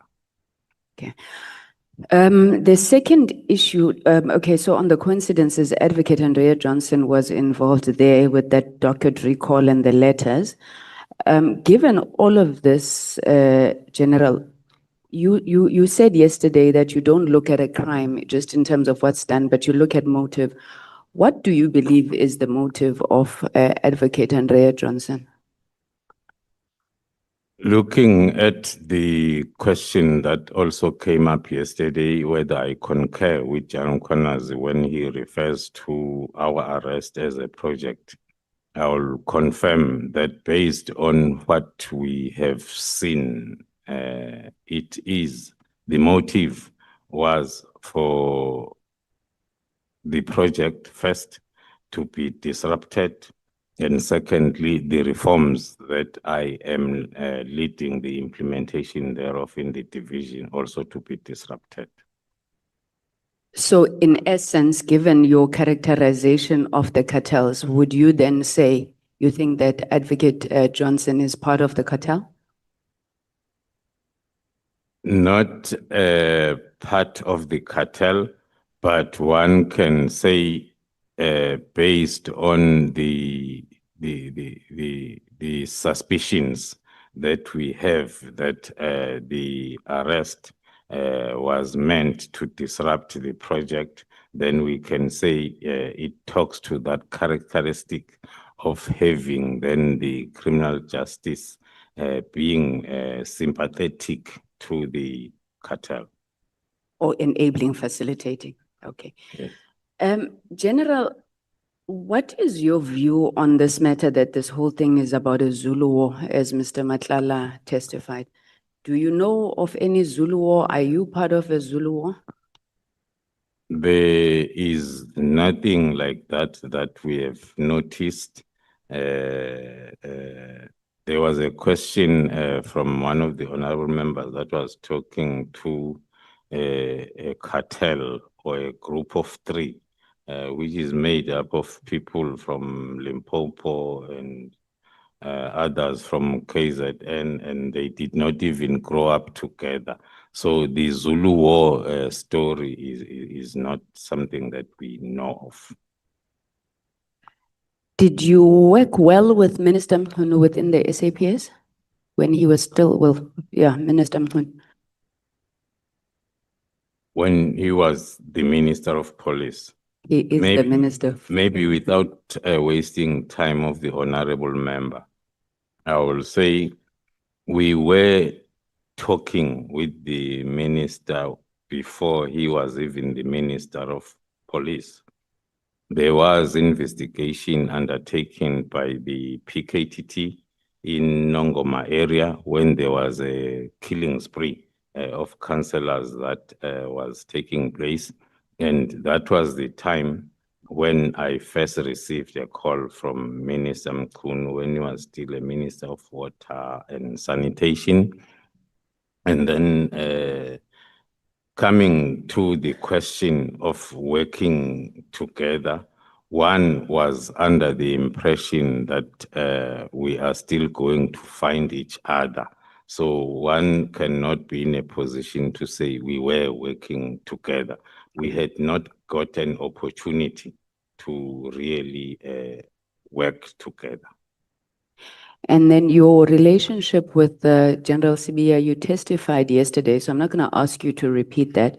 But General Sibiya made an insinuation here that you were insubordinate to him because the Division Criminal Intelligence, if I'm not mistaken, now falls under his responsibility as a Deputy National Commissioner. Your relationship with Sibiya at a professional level, have you been working together? I saw that in your affidavit, you don't even mention him as the DNC in terms of line of command. Can you just explain that to us? The working relationship, according to my records, is fine.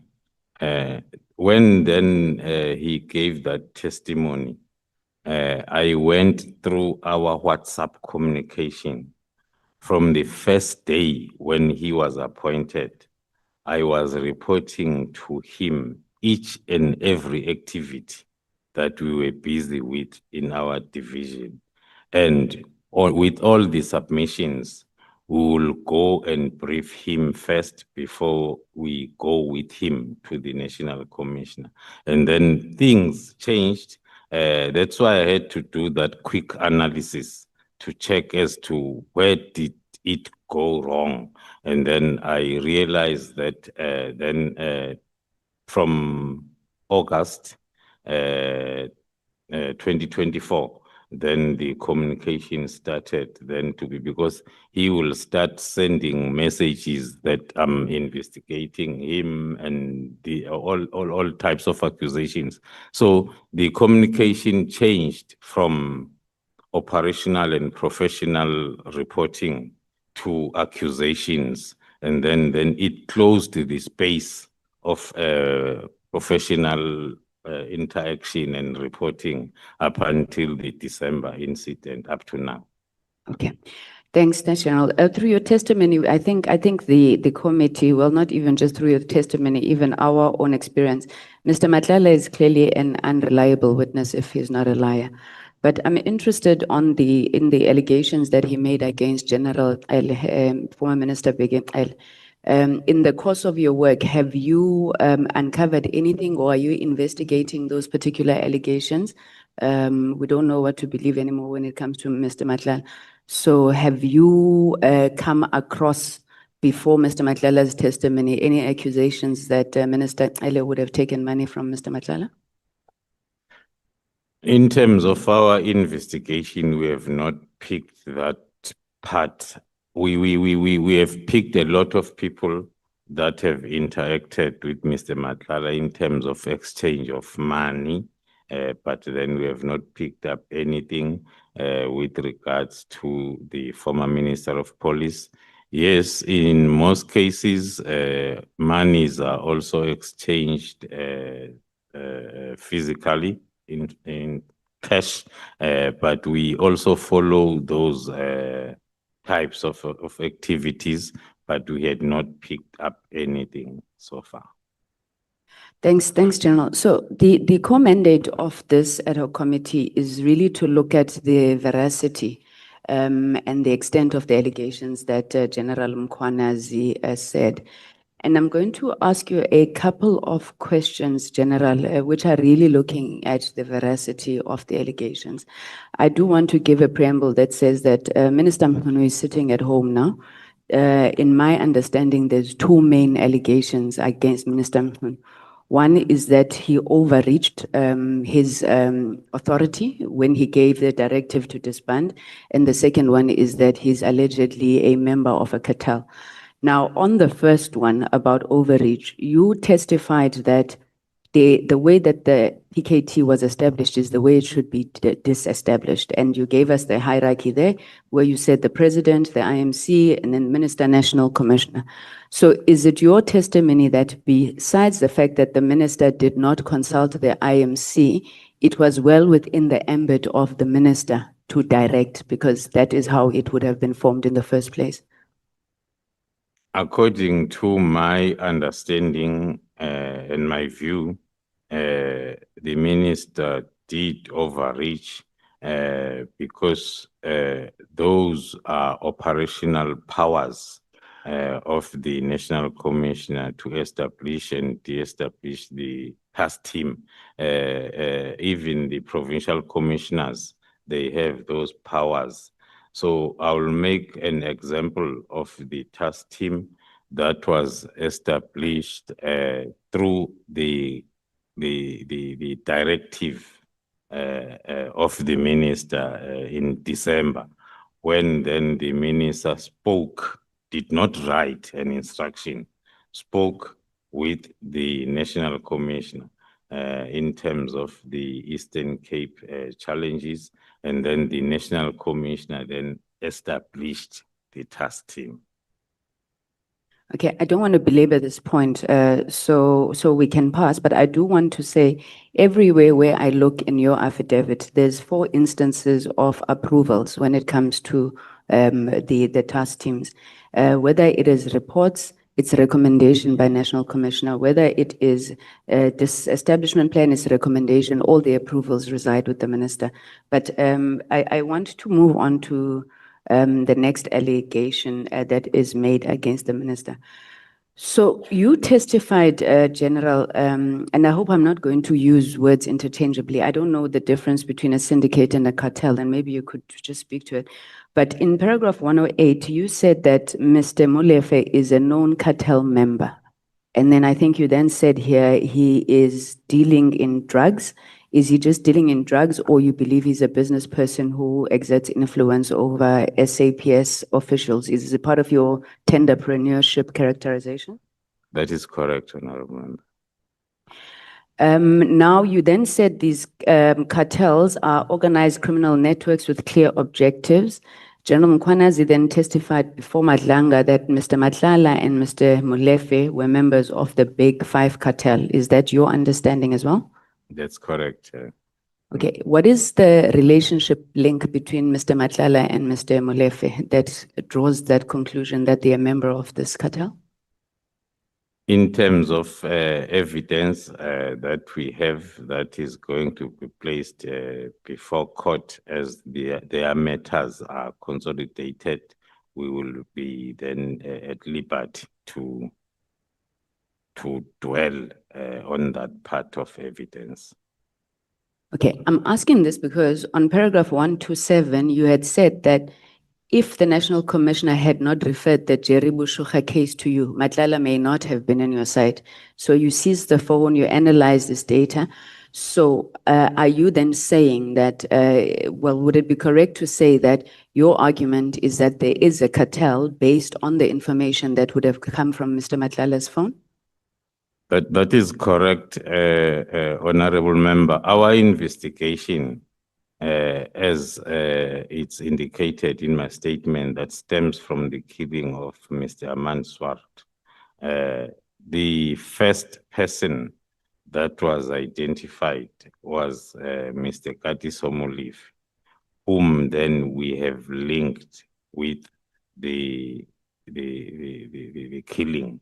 And we started then to identify the cartel when we're investigating the motive for the killings. So the ballistic reports assisted us in identifying other cases that went as far as now linking that's why I put it clearly there that Mr. Matlala was brought to us through a tray. We were going to meet him later on when we do the ballistic report that will link the cases where he is a suspect and also Katiso Molefe is a suspect. But this case of kidnapping brought him closer to us sooner than expected. Okay. Now, Minister Mkhunu testifies that he knows Mr. Brown Mokhotsi, however, he has never instructed him to engage with Mr. Matlala. Do you have any evidence to the contrary of what Mr. Mkhunu testifies? The statement makes it very difficult for one to confirm or not. Sorry, General, that's not my question. I'm saying, do you have any evidence that Minister Mkhunu is the one who instructed Brown Mokhotsi to engage with Kat Matlala? No, we do not have evidence that says the minister instructed. The minister and Mr. Matlala, both of them, they testified that they do not know each other, and they even produced an affidavit where it's deposed by Mr. Matlala saying he's never met with the Minister Mkhunu, nor does he have any business links with him. Now, do you agree or do you have any evidence to the contrary that Mr. Matlala and Minister Mkhunu know each other or have any business dealings with one another? No, we do not have. Now, you've shared with us, WhatsApp communication between Mr. Mokhotsi and Mr. Matlala. I'm trying to figure out, are these messages, which you outline in paragraph 169, are those the messages that lead you to then conclude that Minister Mkhunu is a member of the drug cartel? No, Honorable Chair, through you, the messages are not meant to prove Minister Mkhunu being the member of the cartel. The messages that are selected and included in my affidavit, they are part of the events that made us to believe strongly so that the disbandment that happened on the 31st was emanating also from those discussions. It's a very big belief, General, and I think, I mean, the implications of it you see already, especially on Minister Mkhunu. When you were testifying yesterday, you said you do not believe in investigating after you have arrested. Now you have, or at least General Khumalo and then General Mkhwanazi, then supported by your testimony, you have gone out and accused Minister Mkhunu of being part of this cartel, whether he's an enabler, a facilitator, and you said the reason is because he ordered the disbandment of the PKTT. Now I'm asking you, and I have to ask you because we've asked General Fani Masemula, we've asked General Khumalo, where is the proof, whether it's your messages or anything that says Minister was instructed by Brown Mkhotsi, Matlala, whoever, to disband the PKTT? Because all the messages that you have shown us, they do not come to that conclusion. There's nothing for us. Where's the smoking gun? The messages in the investigation, there is what we call direct evidence and circumstantial evidence. So if you look at the events as they are happening, and you look also at the communication in terms of the WhatsApp messages, that's what makes one to have those strong suspicions and a belief. General Khumalo, I'm so sorry to interrupt you. I would understand the concept of circumstantial evidence as much as I understand conjuncture, suppositions, insinuations, allegations, but it's a very, very serious allegation against Minister Mkhunu. I've gone through most of the messages that have been put before us from different witnesses, and at no point do I see anybody discussing with Minister Mkhunu the disbandment of the PKTT. The closest to it that I see is Brown Mkhotsi speaking to Matala saying the guys are being disbanded, whatever they say between them. Where does Minister Mkhunu enter? Because circumstantial evidence, it can't just be an issue of we looked at these messages and then we have these suspicions. The man has, his career is destroyed, he's sitting at home. At which point does it point directly to Minister Mkhunu? As I've explained, Honorable Member, there is no direct evidence currently, but then the investigations are still ongoing. But then have you not now arrested or at least accused before you completed your investigation, which you said is against what you set out to do as part of your professional work? On that answer, on that question, Honorable Member, I'll respond in this format. The allegations that are probed in this committee as well as in the commission are stemming from the press conference.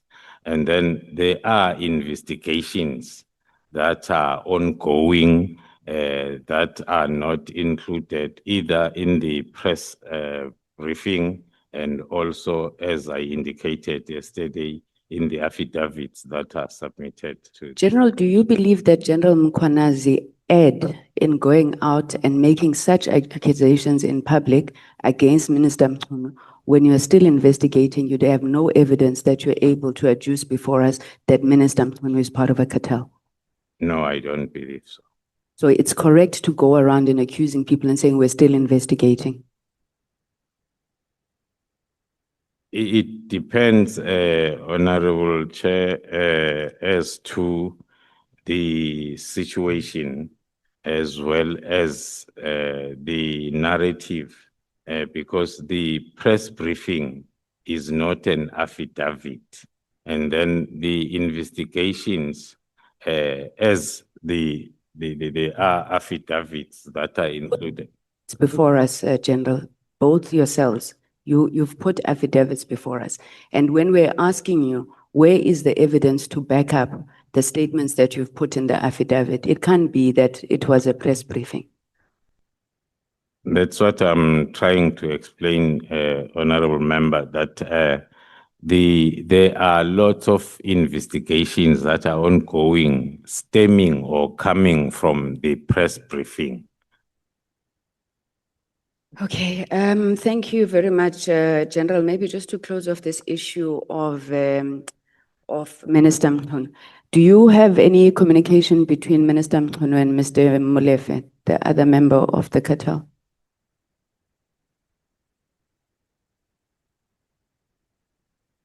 I'm trying to think deep and run through the investigation route as to where one can locate that part of investigation.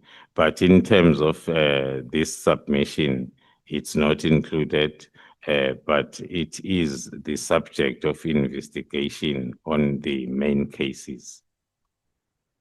Okay, General, I've got 3 minutes left, so if you could please work with me, I'll try to be very quick. Evidence of corruption of the judiciary, if you could just speak to us, because there's a lot of allegations that have been thrown by SEPS as well against the judiciary. What has been done there?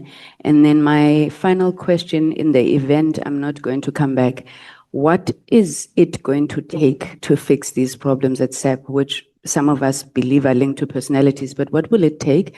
And then do you think you as the top officials of SEPS will ever be able to work together again? Thank you, General.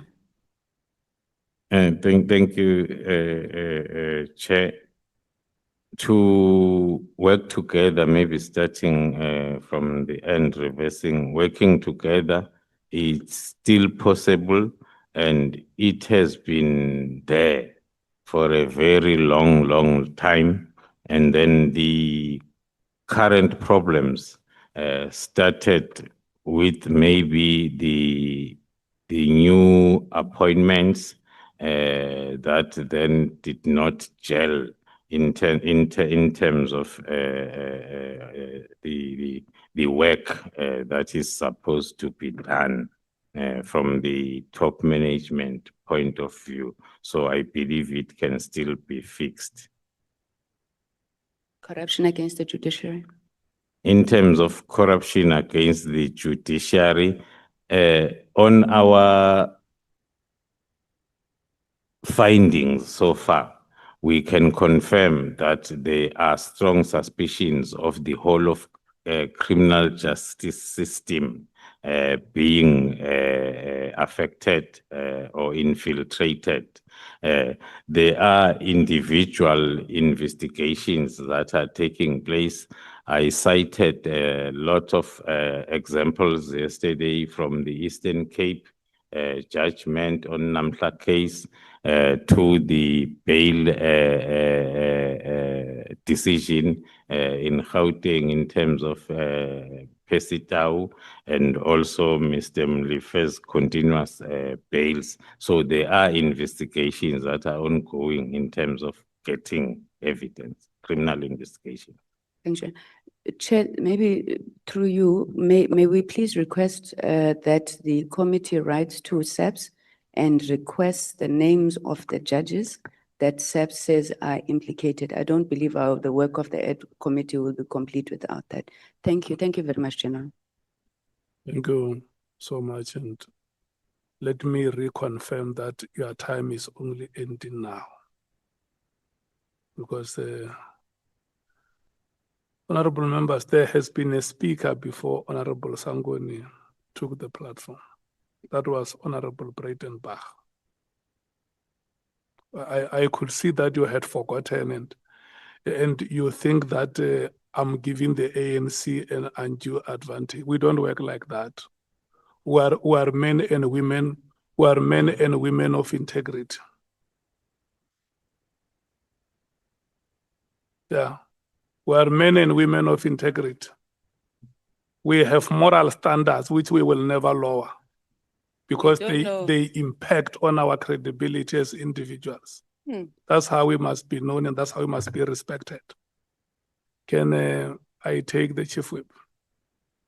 Thank you, Chair, and good morning, colleagues, and good morning, General. General, I just want us to talk to money matters, Money Matters, General.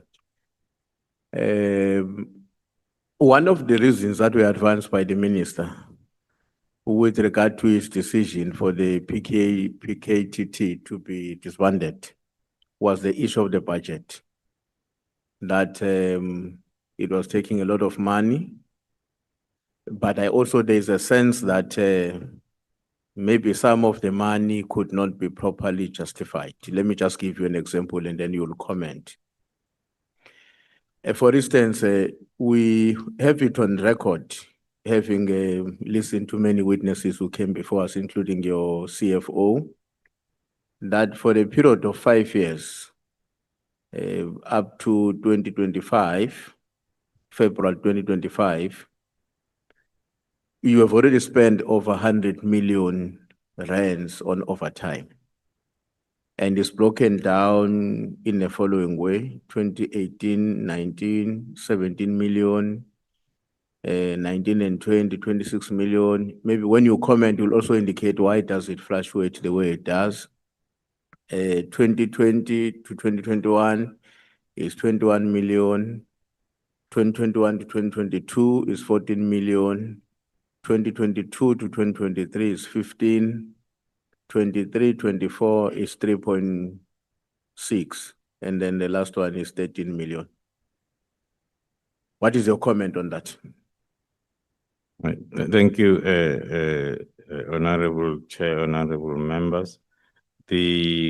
My comment first on the reason of the expenditure of the PKTT as one of the reasons for the disbandment will be first based on the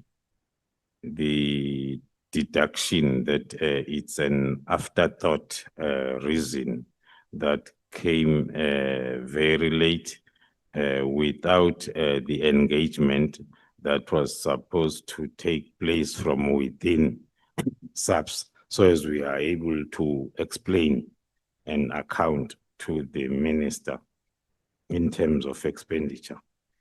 The expenditure as presented by the CFO, mainly focusing on overtime, doing the analysis of, let me confirm the fluctuation thereof, but doing the analysis for the previous 6 to 7 years or the whole period of existence of the task team, the overtime expenditure will fluctuate based on the number of cases that are allocated to the team.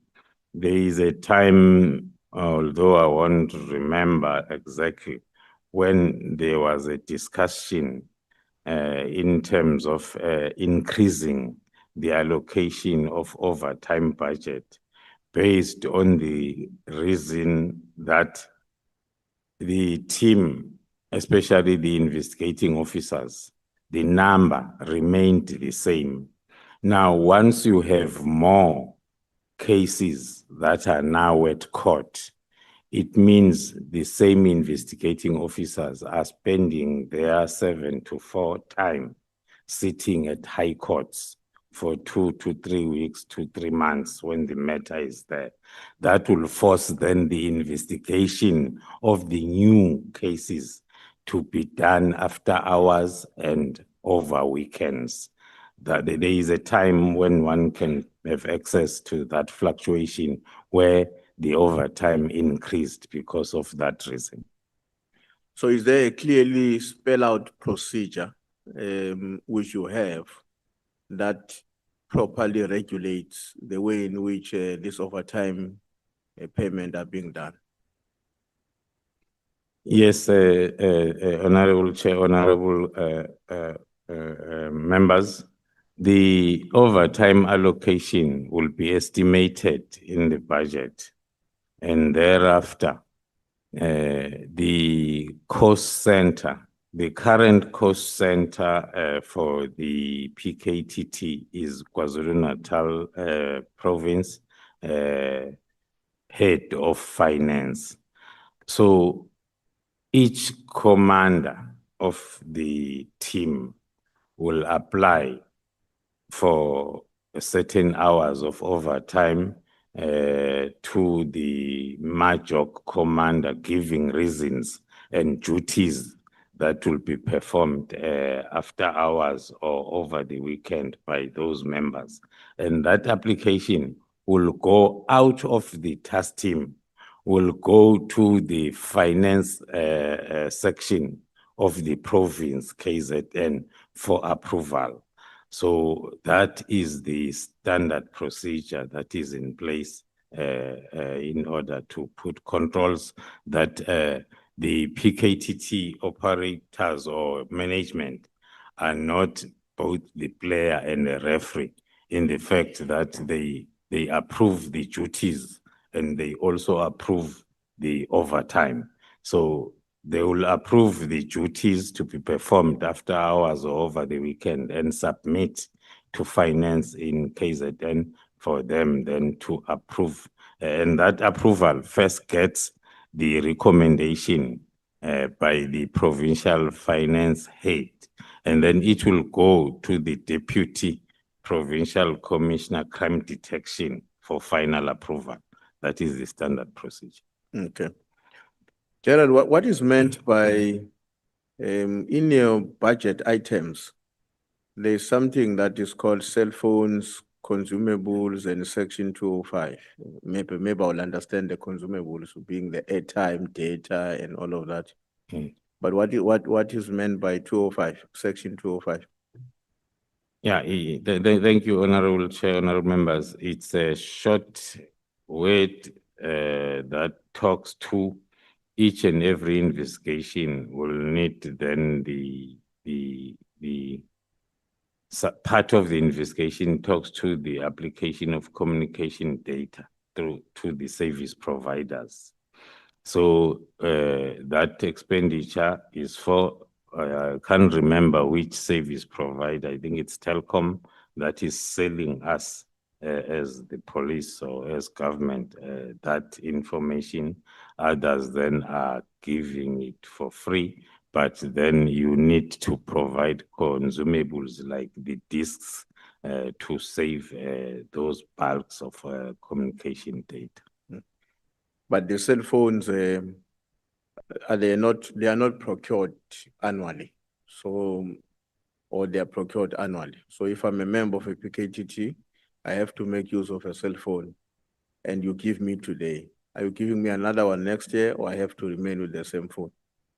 No, that's a consumable based on the monthly fees that are paid on a contract. Not the handset? Not the handset. Okay. In your affidavit, General, you are arguing that beside the PKTT, there are other task teams which are in existence and also using a lot of money. I think you made an example with the wine on mining, about which you said so far it has probably used close to or just above 1.1 billion. Now, and you are saying if the concerns of the minister were really about the money being used, he should have considered that as one of the task team. And they are also saying the minister himself, created another task team in December, which had to deal with taxi violence in the Eastern Cape or somewhere. But the main contention there, your argument, is that therefore, because of those reasons, you believe that it was not appropriate for the minister to use the cost of the PKTT as one of the reasons for him to suggest that it must be disbanded. What is your understanding of, let me put it in this way. The state can allocate me R1 billion as an example, and I account for it effectively and convincingly such that AG and all state institutions are happy, but then give you 100,000 rand and you fail to account for it. Let's not deal with the value for money, but just accountability. You are unable to account for it. Don't you think that the minister might be having a cogent argument in relation to the method and the way in which the money for PKTT is being or has been accounted for compared to these other ones, never mind the figures, which may be more or less the same or even one being above. Yes. No, thank you so much, Honorable Chair, honorable members.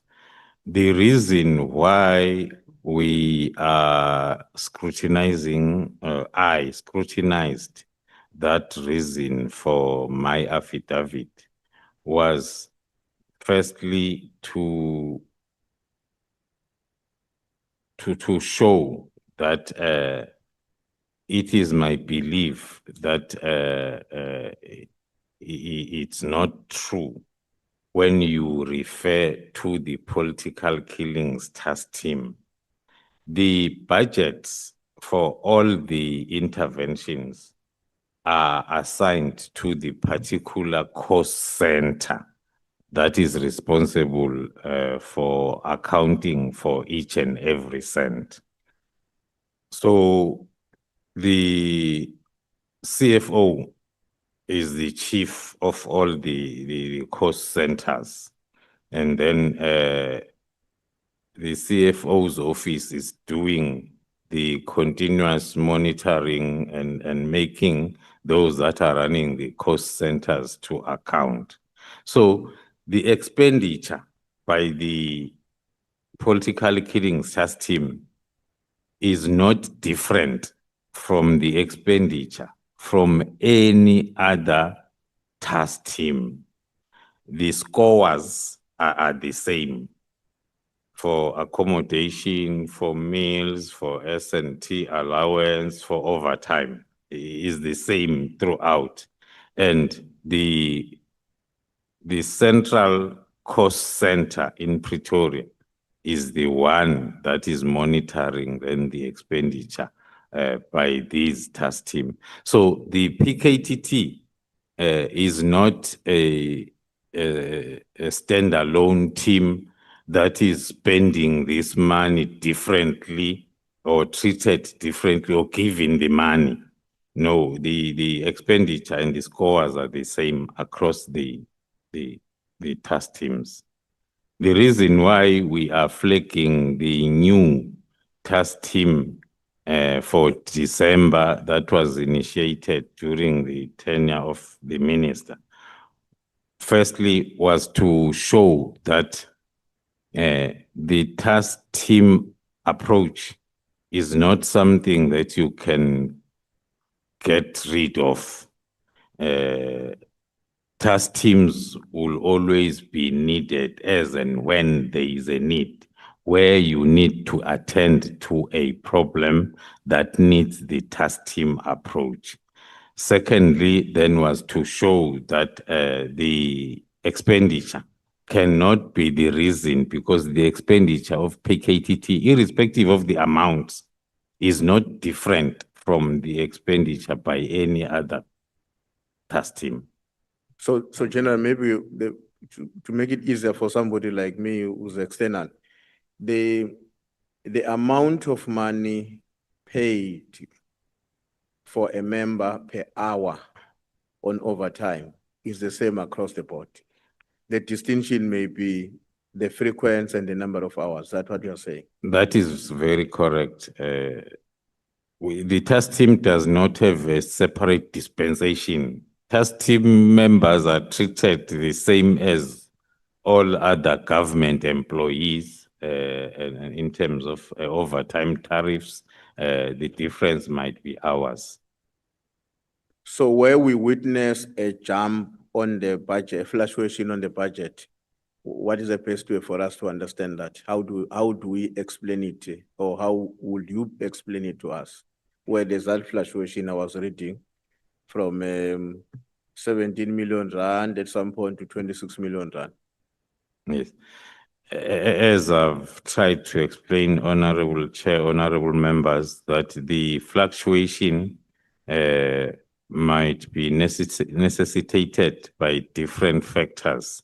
It's either there are new allocations of dockets that will need additional investigating officers to be called up to beef up. That will increase then the budget, or the very same capacity that is there as the need arises. And of late, most of the investigation is done after hours as well as over weekends for all cases that are still under investigation, because most of the cases are at trial stage, and the members, they spend most of their time at courts during the day, Monday to Friday. Okay. Now, I want to go to 114 of your statement. You don't have to go to general. I'll remind you, and this is a small issue. Lieutenant General Mboto's office had received an inquiry from an individual that members of the DPCI were conducting an operation at the residence of Mr. Katiso. Who was the individual? The individual claiming. Have you ascertained who was that individual? That is coming through you, Chair. That is coming from Brigadier Mkwena's affidavit, who then I think Captain Kruger, according to Captain Kruger, he was told by Brigadier Mkwena over the phone and advised that DIVCOM, Lieutenant General Mboto's office had received an inquiry from an individual claiming to be members of the DPCI. So it's a long chain of hearsay.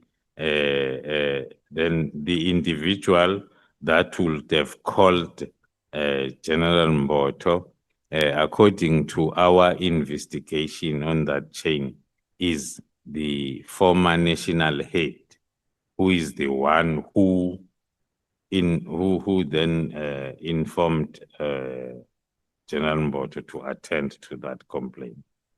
Okay. I'm not sure whether you have made any comment anywhere else, but in your affidavit, you're making references to Officer Mokhatle. You remember the Mokhatle from JMPD. What do you make of that character?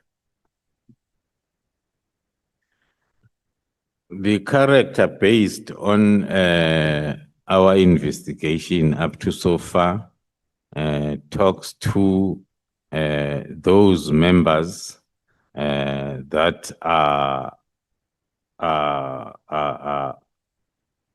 close to the high-profile criminals, and sometimes also I refer to this new phenomena of our junior members moonlighting to boost their income. I think as part of evidence, which is included in his own affidavit, there is somewhere where he says he also provides services of licensing the vehicles of Mr. Mulife, and then he will get 500 rands per car. So there are different services that one is deducting from his affidavit that he is providing, like the services he provided on that day, on the 6th, when he drove with him to look for the suspicious vehicle, circulate, identify it, and give that information back to Mr. Mlife. That will be then maybe for a particular price. Okay. On your statement, on paragraph 237, there's a very interesting line there, General. It says, leaving the suspicion, the last sentence, leaving the suspicion of the PKTT's mistaken identity. It's on page 74, paragraph 237 of your statement. The last sentence there, it says, leaving the suspicion of the PKTT's mistaken identity. So my question, what does that phrase mean? And the second question would be, do you think that the minister acted consciously to aid or in support of the nefarious activities of other people that wanted to do certain things that are wrong, or the minister might have acted in good faith, unknown to him that his actions were at the service of other forces with wrong intentions?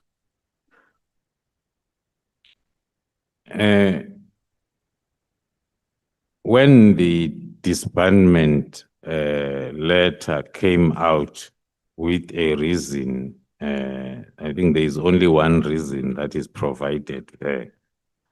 One then would stick with the suspicions of PKTT's mistaken identity, coming from the fact that the minister might have acted then based on those wrong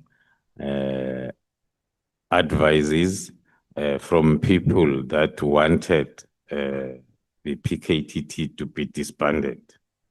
But the afterthought reasons then are raising the suspicions of acting knowingly, because now all the reasons are not holding up according to our understanding as people that were involved in the project itself, leaving then confirming that suspicion that the PKTT was mistakenly identified as the team that is investigating the cartel, which was not correct.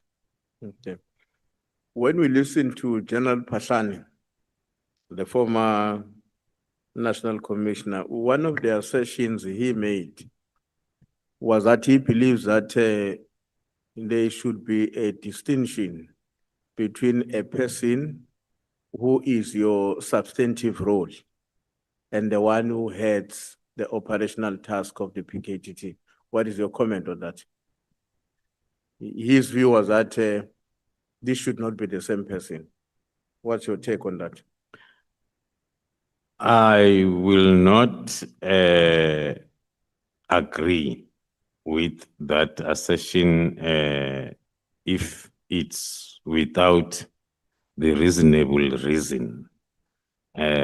Up to so far, I look at that assertion as being personal, because there has been nothing wrong with myself or anyone else having those added responsibilities, as it's the case with most of the senior management in the police. You are appointed as the head of a particular component, and then you are assigned, and then other temporal duties that you need also to perform. As a divisional commissioner responsible for crime intelligence, I would imagine that is a strategic responsibility which requires you to provide a strategic direction for the country in its entirety. Without having been a police officer, because I haven't been, I'm assuming that that should be a very demanding charge responsibility on its own. And then you have this other role of a PKTT coordinator, which I suspect is operational. To what extent does that leave you with sufficient time to respond to the strategic responsibilities you have at that level when you are also seized and engaged with operational matters of the PKTT? Thank you, Chair. Maybe then this is the opportunity for me to further expand on why I believe that that assertion is personalized. I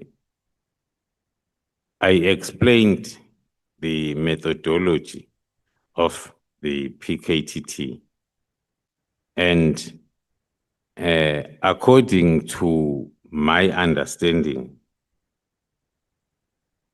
the appointment of myself as a divisional commissioner, I believe it's a huge responsibility, and I've delivered and I'm still delivering to the best of my ability. The issue of the continuation from my side to coordinate was a conscious decision taken by the National Commissioner. It was discussed at length when I was appointed. I am not, there was a time when I was full-time in the task team. After my appointment, I'm no longer full-time and I'm not doing anything other than receiving the reports and making sure that the methodology is still implemented accordingly. So my involvement is with the name, if I may put it, only. There is no day-to-day work that I am performing there. And there are capable commanders there that have clear understanding of the methodology. So there is no need. I believe that the reason why the National Commissioner took that decision is because of his previous experiences. There are other interventions that I've coordinated. The Operation Rhino, wild trafficking project that I coordinated in 3 provinces. Soon after my withdrawal, it died the natural death. It's dead. But the idea was for it to be sustained by 3 provinces. And there are a number of other national interventions that have suffered the same fate. I take it that the National Commissioner, as the accounting officer, took that decision for me to remain a coordinator because the commanders that are there, they are still aware that they are implementing the methodology and there is a coordinator who's monitoring them. Last question, General. Have you, as the top brass of the police, have you had an opportunity to reflect on how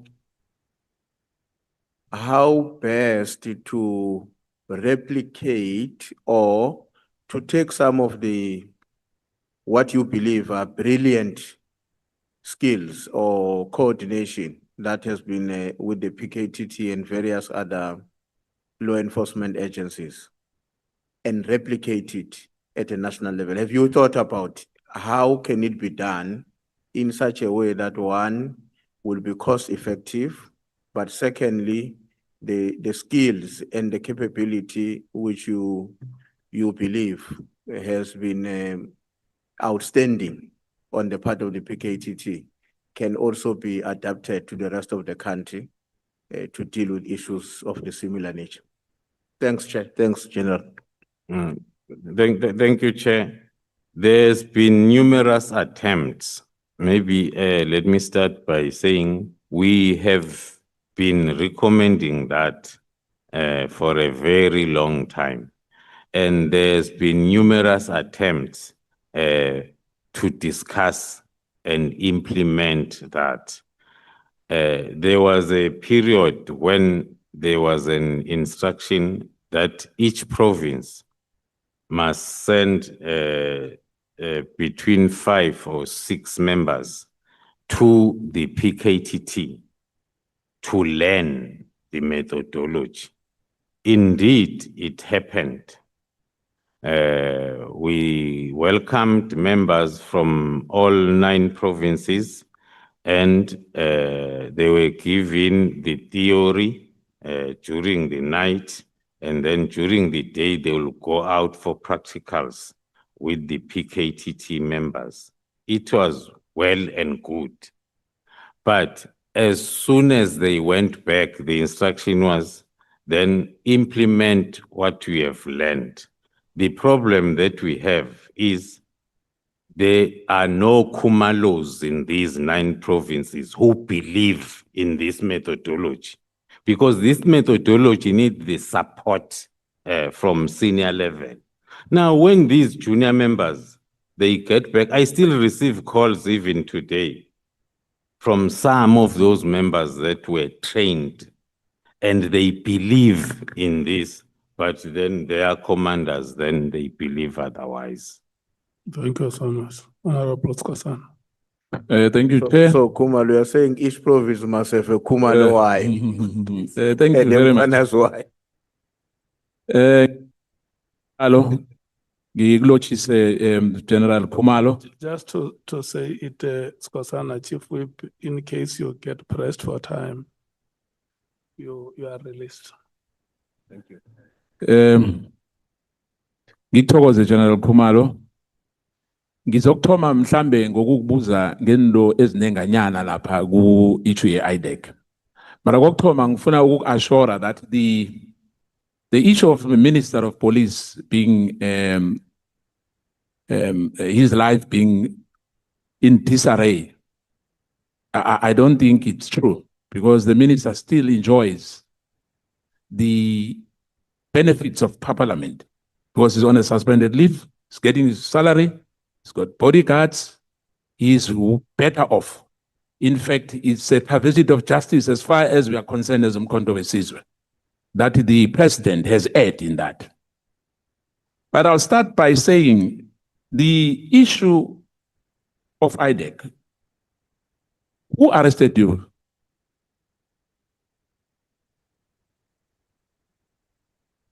It was a team from IDEC led by a senior investigator, Sunil.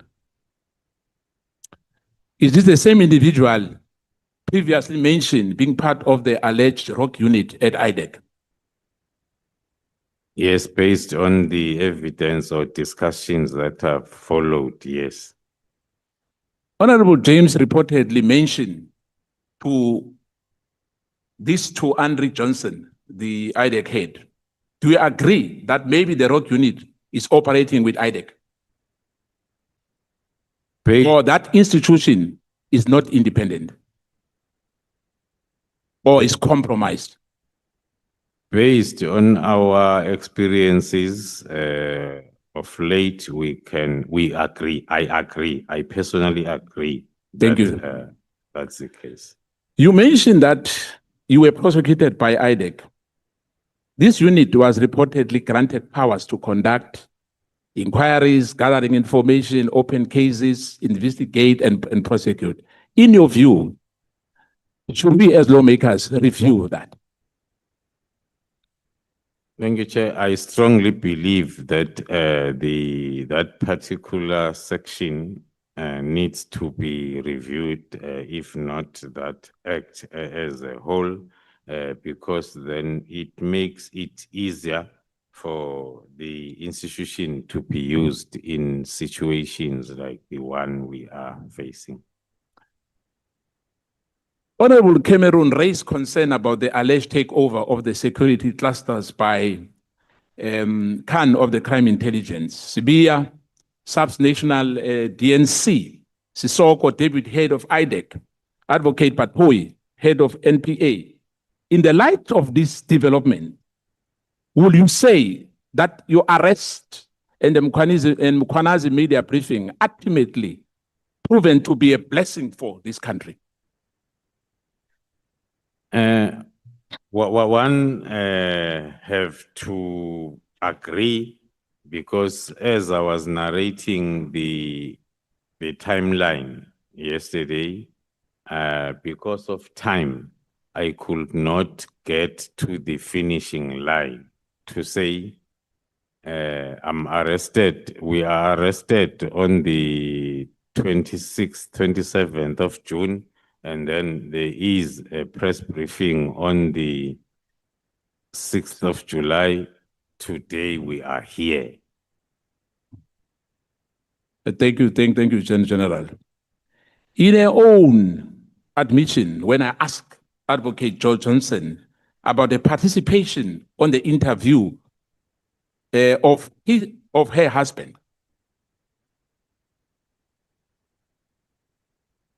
and point scoring process involving her husband to be appointed as the crime intelligence. What's your view on that, in short? By failing, let me just finish it by saying, by failing to recuse herself, she improperly influenced the outcome, creating a clear conflict of interest and breaching her duty of impartiality. That constitutes serious misconduct and abuse of authority and may attract internal disciplinary action or manipulation if is proven as a criminal liability. Do you agree with me on that? I do agree, it's highly irregular. There was definitely a breach of fiduciary duties, yet you were not criminally charged on HR matters before the internal process. Do you need any help, from anyone in that regard, according to you, in terms of how you were arrested? What we have been taken through the processes, because we are not different from other employees of SAPS.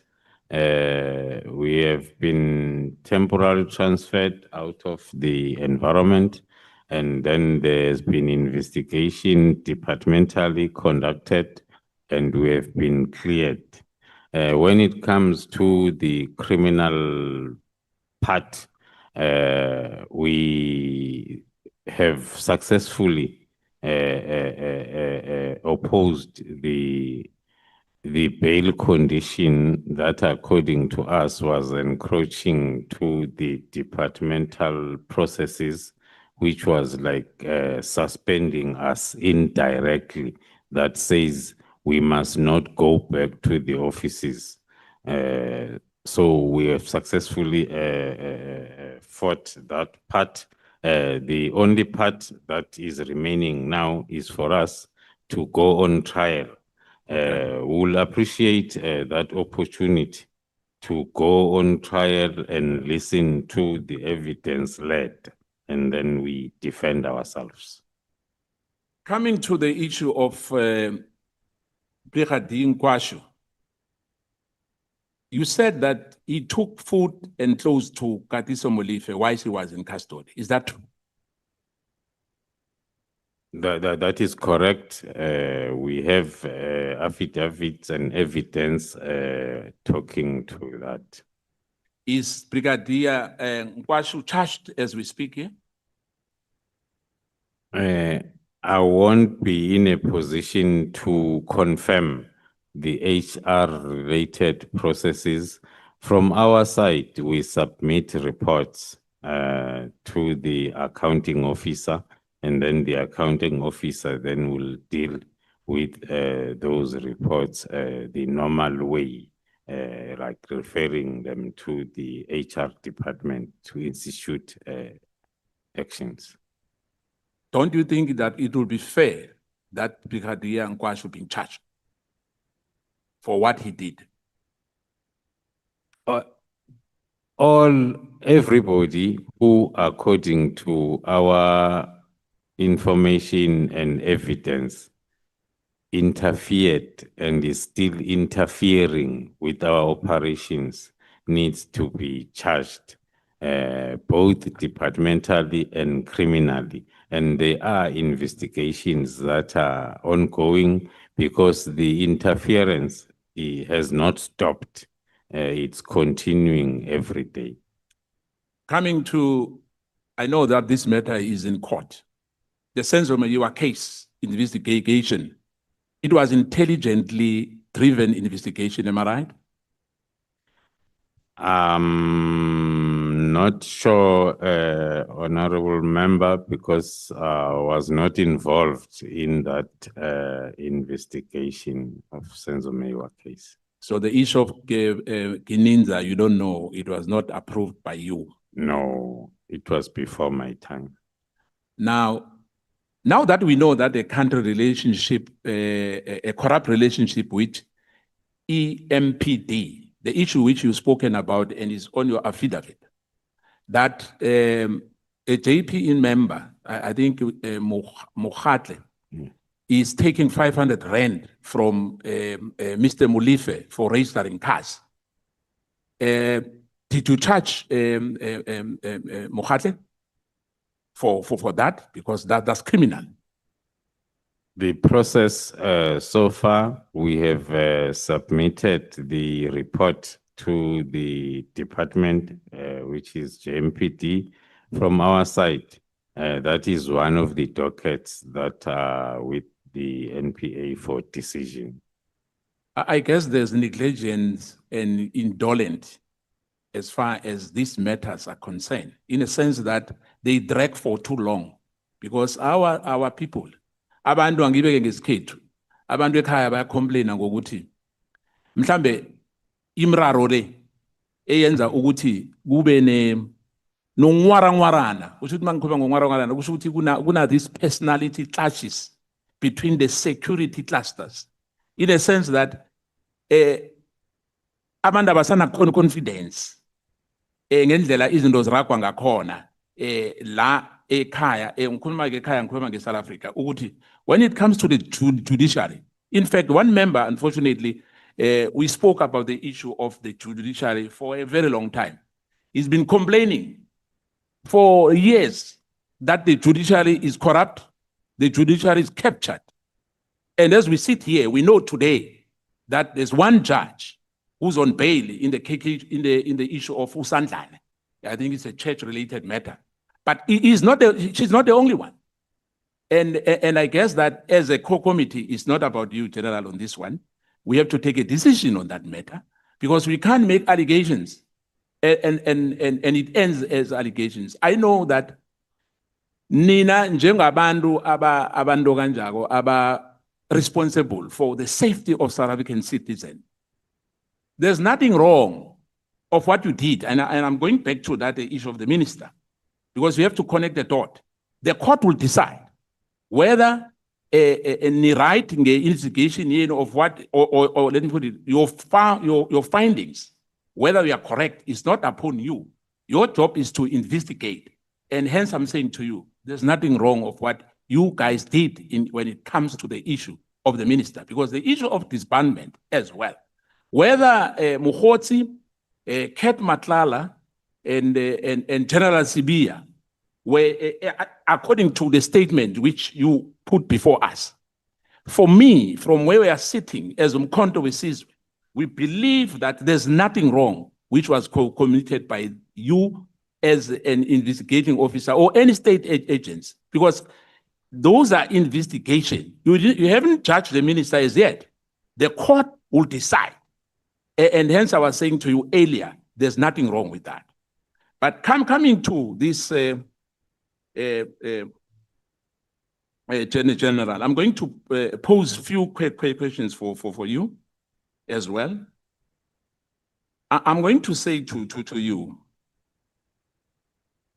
because I don't want, in fact, let me just leave the matter of this PKTT, because we've traversed that matter on several occasions with different witnesses here, and my colleagues have done so earlier. But I can't ignore it, because you remember that in March 2024, given that the IMC was not briefed, can you help us to understand what does it mean for the minister without consulting SSA? Because remember, it was not only SAPS. In one word, was the minister correct to disband the PKTT without these other agencies? As per my response in my affidavit, I'll still maintain that according to my view, it was not correct for the minister to disband the PKTT the way it was disbanded. I will agree with you on that, because when you look at KZN, I look at your statements here, the killings of traditional leaders and political activists. And besides that, there was a task team which was established, I think a month earlier, before this task team was disbanded, which for me means that there was an ulterior motive. But the court will give us the facts if we are right, as this matter is still an ongoing matter. On page 207, when you refer to a provincial commissioner who instructed Brigadier Nkwachu to retrieve the dockets in relating to the investigation into Mr. Katiso Molefe, are you referring to the provincial commissioner of Gauteng? Yes, that is correct. Is that a normal procedure for a provincial commissioner to intervene, specific with criminal dockets, to the extent of even threatening a member of SAPS and intimidating them to take action on what seems to be an operational questionable instruction, as you agree that I'm not sure, let me not put weight into weight. Is it correct for the provincial commissioner to do that? It is for that reason, Honorable Chair, we included that on our timeline that is raising suspicions, because there are lots of unfamiliar actions that are coming then on that instruction of the 16th of April. The provincial commissioner is supposed to do that through the deputy provincial commissioner responsible for crime detection. In relation to Matlala's phone, I want to, I think, try to find out about this, because Advocate Johnson was here. Did Advocate Johnson lie to the committee? Let me say this on record. When she gave evidence that the phone was tampered with, why do you think she will come here and mislead the committee? And what motive, in your view, was he trying to get from the committee here? The assertion by the head of IDEC made one to grow in the suspicions of the whole event. As I was narrating, we were busy with the downloading of the phones, but then the pressure that we received through the National Commission from IDEC to hand over the phones. Up until today, we do not know which investigation IDEC was busy with. So that also adds in our suspicions that the reason might be wanting to know what is it that we know, sent by someone, because hence the phones were quickly, the poor DFI complying with the instructions from the national commissioners and heads of IDEX.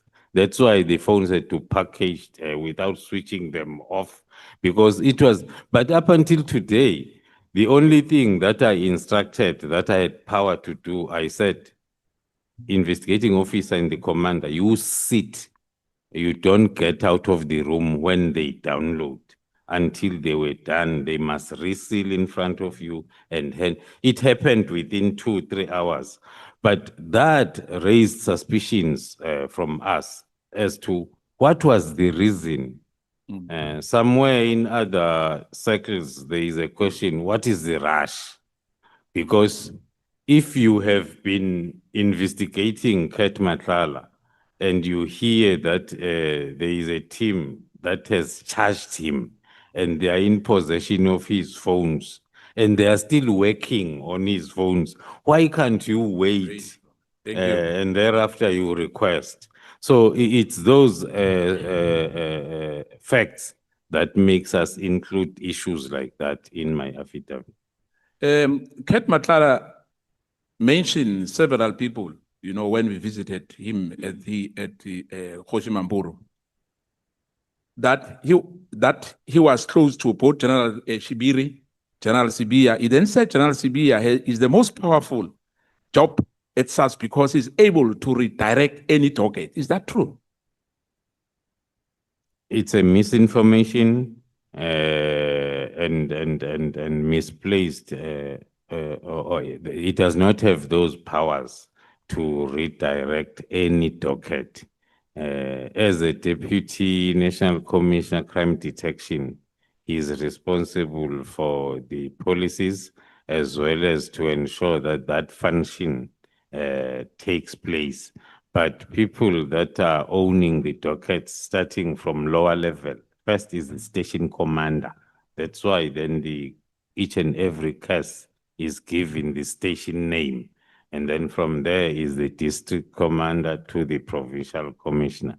At national level, we do not have a police station. There is no case numbers for as divisions. So in other words, with those 121 dockets, General Sibia was completely wrong to have ordered those dockets to where they were kept for 5 months. In my view, yes. Before Jerry Bukhochi was taken, we are told that there was an argument. Where is that matter? Because we are told Jerry Bukhochi is still not found as we speak here. As I highlighted during my evidence yesterday, that the team has recently got back the docket. Then the team then is in the process of attempting to revive the investigation that was done up until the 6th of December 2024 in order then, one, to find the victim of kidnapping and also to find those responsible. Now, the wife of Jerry Bukhochi, I'm not sure whether did you get the WhatsApp, the voice note which she sent to say the husband is crying for help. Did you ever get such a thing? I think I got a report from the team summarizing that WhatsApp on their reports. Yesterday, and I think in your submission, you spoke about Mashele, you spoke about the house, which you said that Mashale, in fact, is a Dinsrangel former member of SAPS as well. Am I right? That's correct. Now, you said that there's a group of former policemen and women in the WhatsApp group elsewhere. Am I right? That's correct. Most of those people, in fact, because there are many, maybe you can't name them. And you said that there's a parallel a team in some of the investigation, which is improper. Am I right if I heard you well? That's correct. Now, I'm going back to where I was earlier. The arrest of Mulife. You said that there was an helicopter roving around. Was that from your division or was it from it was from the other division, DPCI? The helicopter was from the structure that is in Gauteng provincial government, and it is then have the direct links and memorandum of understanding with DPCI. So we learned that after then our investigation, we got this affidavit from the pilot. We got the affidavit from the one who activated the pilot. That's when then we became aware that even the helicopter was activated from the DPCI route. Now, why was who's this guy? I think is it Mokhatle, the one we spoke about from JPMD. What was his interest in the matter of Molefe, in your view? And why there were so many security state agents when Molefe was arrested? Firstly, according to our understanding, after the whole event, we looked at officer from JMPD as a go-to guy who is providing then information as quickly as possible for Molefe if there is something suspicious. And he confirmed that he is very close to him. That is Officer Mohale confirming. So the whole festivities that happened during that day and during that operation, it opened our eyes, and we are just lucky, maybe if I may put it, because in terms of our planning, we did not foresee what happened. We had very few members there that were outnumbered by the sympathizers, private persons, the security detail of Molefe, and the DPCI contingents and the helicopters and so we were just lucky that there is somewhere in my statement, my affidavit, when I say if it was not for PKTT, Katiso Molefe will not have been arrested. Fortunately for us, in the PKTT, we have assembled and trained a team that is very capable of doing whatever that needs to be done. Ngifuna ukuthokoza noch ngisesenama minute nyana 4. Let me just finish it off by saying uthe uthi sekuna 2 ukhipha 2. Mara ngifuna ukuthi ke General Khumalo and your team, I know ukuthi this matter, it's like any other matter. South Africans, abantu bekhaya pha, they are very disappointed the way ngendlela ezinye izinto ziragwa ngakhona. Isho ukuthi i-issue, I know bathi ngizaba isiceda mzini. I-issue ka Senzomeyiwa noma ise court nje. Sibonile siyabona. Umakhe is crying. Uyalila umntanakhe. Ukuthi tot namhlanje akahelebheki noma indaba leyise court, because ngathi babona ngathi amapolisa idocket leya bayimorosa. Ngamanye amagama kube ne interference when it comes to idocket. I know ukuthi divisional head we crime intelligence, nguwe ophethe i-crime intelligence. And akunento ongayenza, you can't interfere in that matter. Mara ngibawa ukuthi udlulise ngoba ngayidlulisa into le ku-commissioner ukuthi amapolisa sewabawa ngoba abantu bekhaya apha bathembele kiwo for ukuthi bacale into zabo. Kungaba kuhle ukuthi kiwo wonke ama-case akhona akhakha basiphathe kuhle ngoba sithindeke kakhulu izolo masizwa uthi almost 90% yamapolisa eGauteng akhona endweni ezithinteka nalabantu abenza izinto ezirong. Ingebengu nabantu laba aba-extort abantu nje abenza izinto eziphumile ezingekho emthethweni. Lethu lokugcina lithi akunento wrong amapolisa enikwenzako because remember manibopha umuntu uma ama-allegations lawa khona ikhotho ezayenza into leyo. In other words, I'm saying there's nothing wrong about, I want to emphasize that. I've got nothing against the Minister of Police. It's not personal, but there's nothing wrong as far as we are concerned as Mkondo, up to what we have seen now. Ngoba uGeneral Mkhwanazi ngezi-6 zangoJuly akunento wrong ayenzako, usivula amehlo sonke and sibawa ukuthi nimhelebhe nibe nesibindi. Akukho lula ukuthi ingihuluphelo zabantu abanzima in this country, the wishes of our people and their dreams must not be in vain.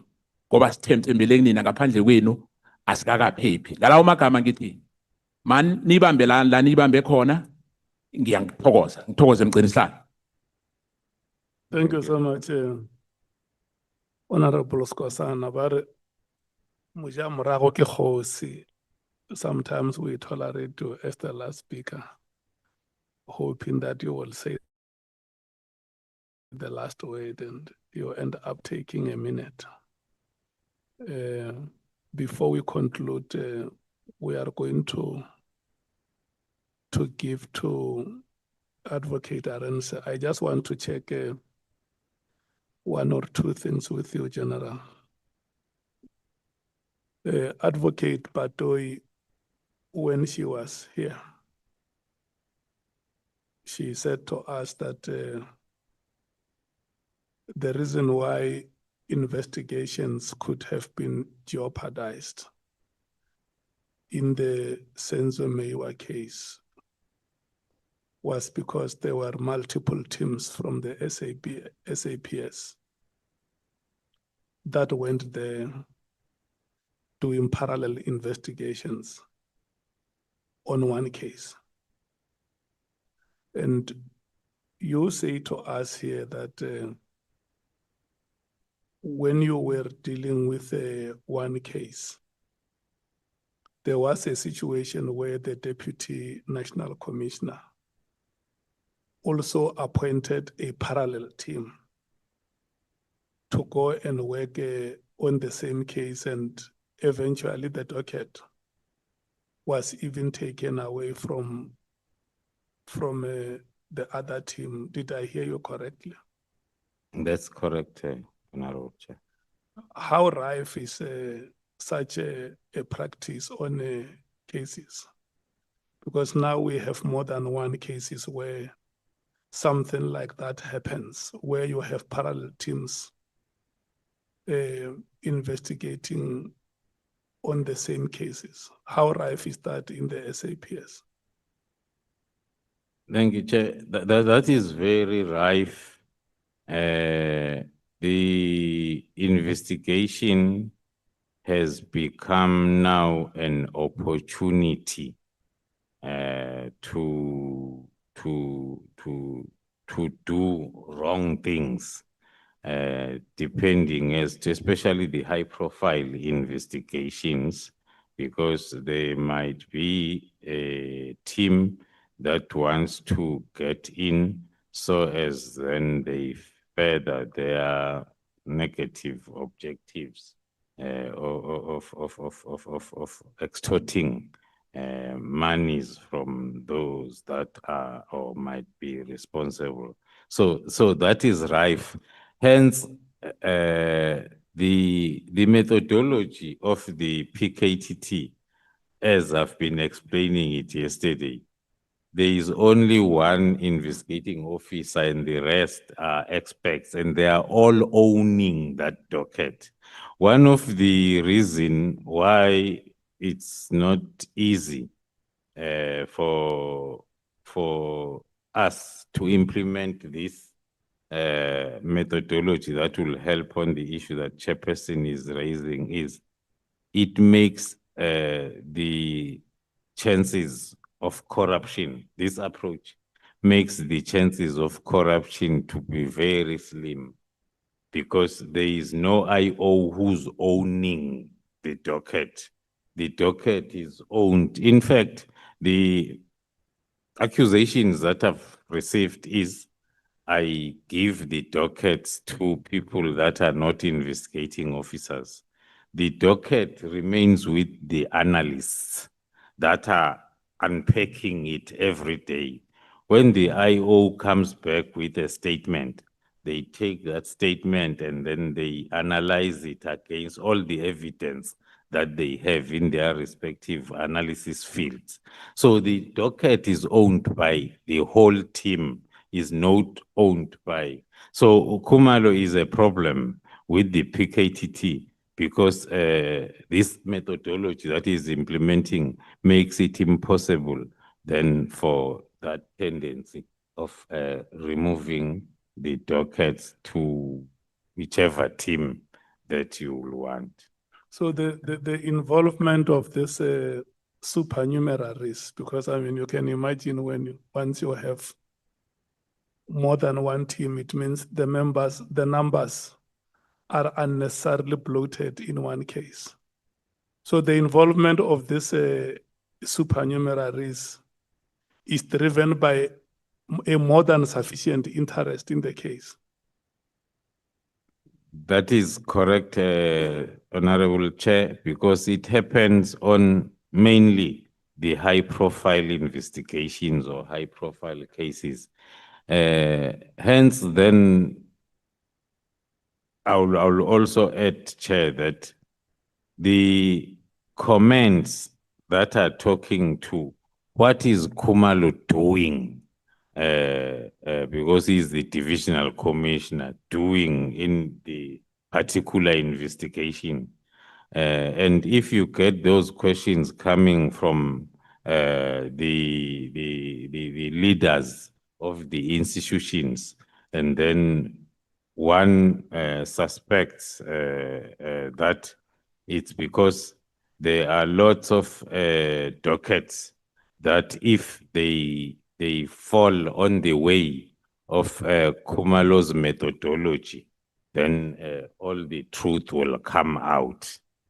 So in cases where supernumeraries have been involved, what has been the rate of success? On the high profile. Yeah. Because you can see now the picture you are giving us here that there is competing interest from members of the SAPS themselves. So how does that impact on the success of the case? I'm here looking for justice. Yourselves in the office are jostling for space in my case. What is the prospect? What have been the prospects of success in cases like in such high-profile cases?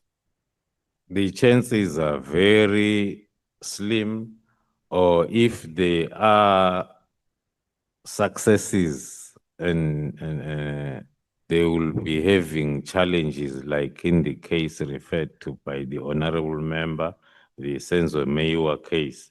So the chances are very slender. So the victims becomes, number one, the victims of a crime committed against them. And number two, they become victims of sinister motives by SAPS officials. That is correct. Can we attribute the reasons why it has taken us so long in the Senzo Meiwa case to practices like those? It's very possible because as the information on hand points towards the involvement of many teams in that investigation from the beginning. And in the case where you were involved, where the deputy commissioner appointed a parallel team, how has that affected the work of that team? I pointed it out, Chairperson, Honorable Chair, that we were starting with the operationalization of the intelligence and evidence that we had on hand on the 6th of December 2024.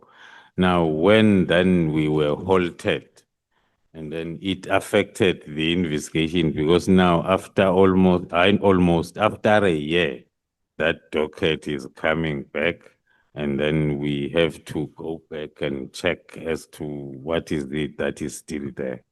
It's like starting from scratch. Honorable James has asked you about the 2021 case at the Durban Harbour,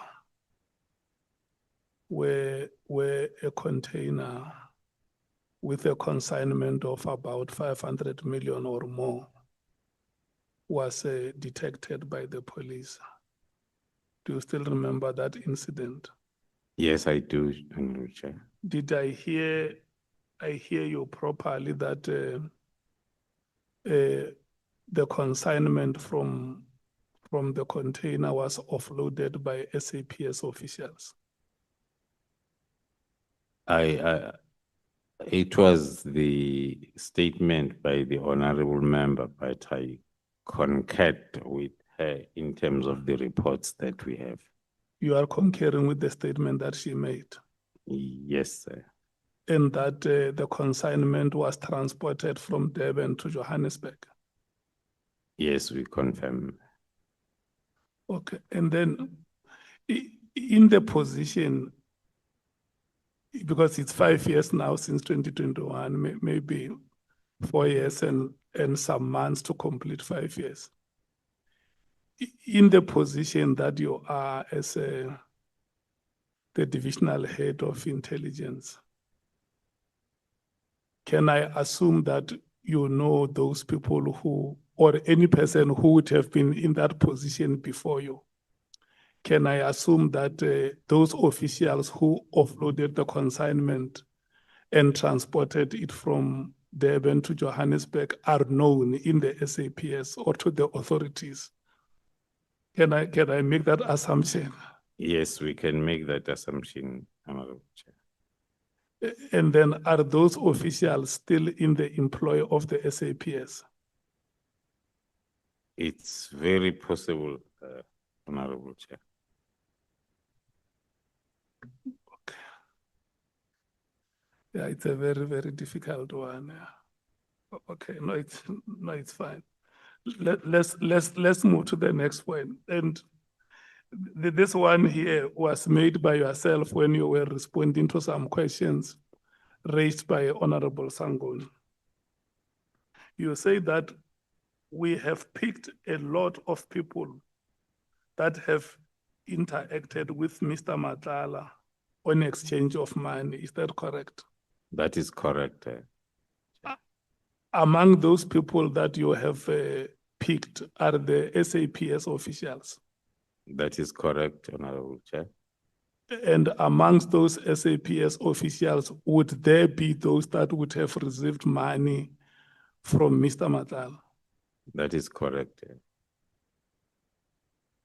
And these officials, in the position where you are, or anybody who would have been in this position that you currently are incumbent, would have reported to the SAPS authorities that, because my assumption is that when you do intelligence work, you don't do it for yourself or your family.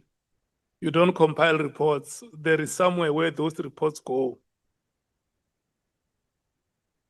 And obviously the authorities that are reported to have this information about the these officials who transported a cocaine consignment from Durban to Johannesburg, they know about another set of officials who will call and say, hey, Meneer man, hey, go to Shenyana, man. And then the authorities know about these activities, to your knowledge, or are there still reports that are being compiled which will be sent for the attention of the authorities? But From for this, sure, my assumption is that in part or in parts, some information has already gone through to the authorities. that's what I can confirm, Honorable Chair, that from our investigation that we're busy with, based on my statement that the chairperson referred to, there are reports that have been submitted already on some of the individuals to the respective principals. Now, let me talk to your conscience now, because when she asked you a question here about any possibilities or prospects of you working together in the SAPS, you said, yeah, no, we still have a chance that we can work together. Out of conscience, let's say you put a helmet of integrity on your head and a badge of conscience on your chest. Can you walk into a boardroom of the SAPS and draw a strategic plan for the SAPS with me that you know that this is a confirmed criminal?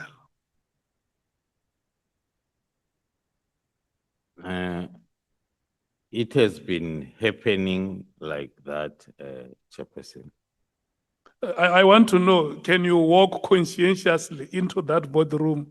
Look, the reports are there with the authorities. It might have been you or your predecessor or any other person. You have compiled reports to say, this is what is happening. We have evidence. We present it before you. Then an honorable member of parliament said, General Kumalo, is there still an opportunity for you as the leadership of the SAPS to work together and salvage this institution and make it an institution of choice or a servant of the people of South Africa? You said yes. Yes. So now, as a conscious citizen or an employee working for a government that seeks to achieve developmental objectives, how do you consciously walk into a lion's den? You know there is a mother, a voiceless mother, vulnerable, who does not have anybody to stand for her. With the information that you have, you know who killed her child. And the person who killed that child or people who are in cahoots with those criminals, they sit at the highest echelon and plan a strategic, what do you call this, APP, an annual performance plan of a department, and say, this is how we are going to fight crime as the SAPS in the country. How do you, General Kumar, how do you consciously walk in such corridors? Thank you, Chair. What makes me to respond positively was because one looks at these processes that are currently on and the stance that some of us have taken, that if we can then resolve these issues and we remove those that we have identified as being then on that other wrong side, we are still positive that we can turn the corner. I'm asking you the last two questions. First of the last will be, how long or based on your observation or assessment of the way the SAPS currently operates, how long, if we were to leave everything to yourselves as the SAPS without any intervention from the executive or parliament, how long would it take for the SAPS to deal with these rogue elements within itself? Or is there any opportunity that by itself, without anybody's intervention, is there any opportunity that the SAPS can deal with these virulent elements? It's not easy to determine the timelines, Honorable Chair, because it's a process. If the matter has to follow the criminal route, we have been talking to the criminal justice system, and there are these parallel structures throughout the criminal justice system that are created. So it won't be easy for one to determine, because it's not about SAPS having all the powers. From the side of using the internal disciplinary procedures, it needs the SAPS top management to prioritize that and work on it. It won't come with the results overnight. As I made an example of our division currently, that is not But that. okay, let me speak like a member of the public who is looking for justice. Is it possible that within the SAPS, the people who killed Babita Deokaran are known?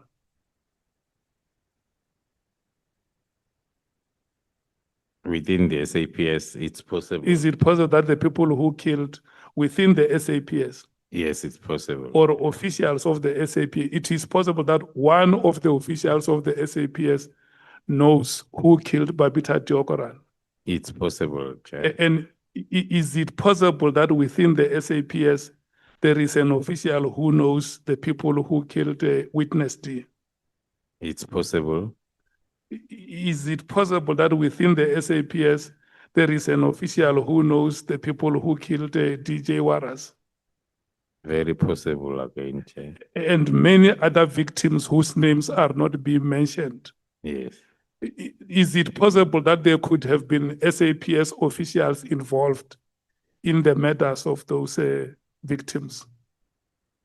Looking at the You have just mentioned the murder of Swart, yes. that there was an SAPS official involved. That's exactly why my response has been a yes, because I was saying, looking at our experiences, in one of the cases, I think there are about 3 or 4 cases, political related cases in KZN, we had 2 members of the shift that was hired as Like the hitmen. case of Sindiso Makaka, Yes, where you say that the gun that was used to kill him comes from crime intelligence. it's all those experiences that makes one to respond positive on your questions, Chairperson.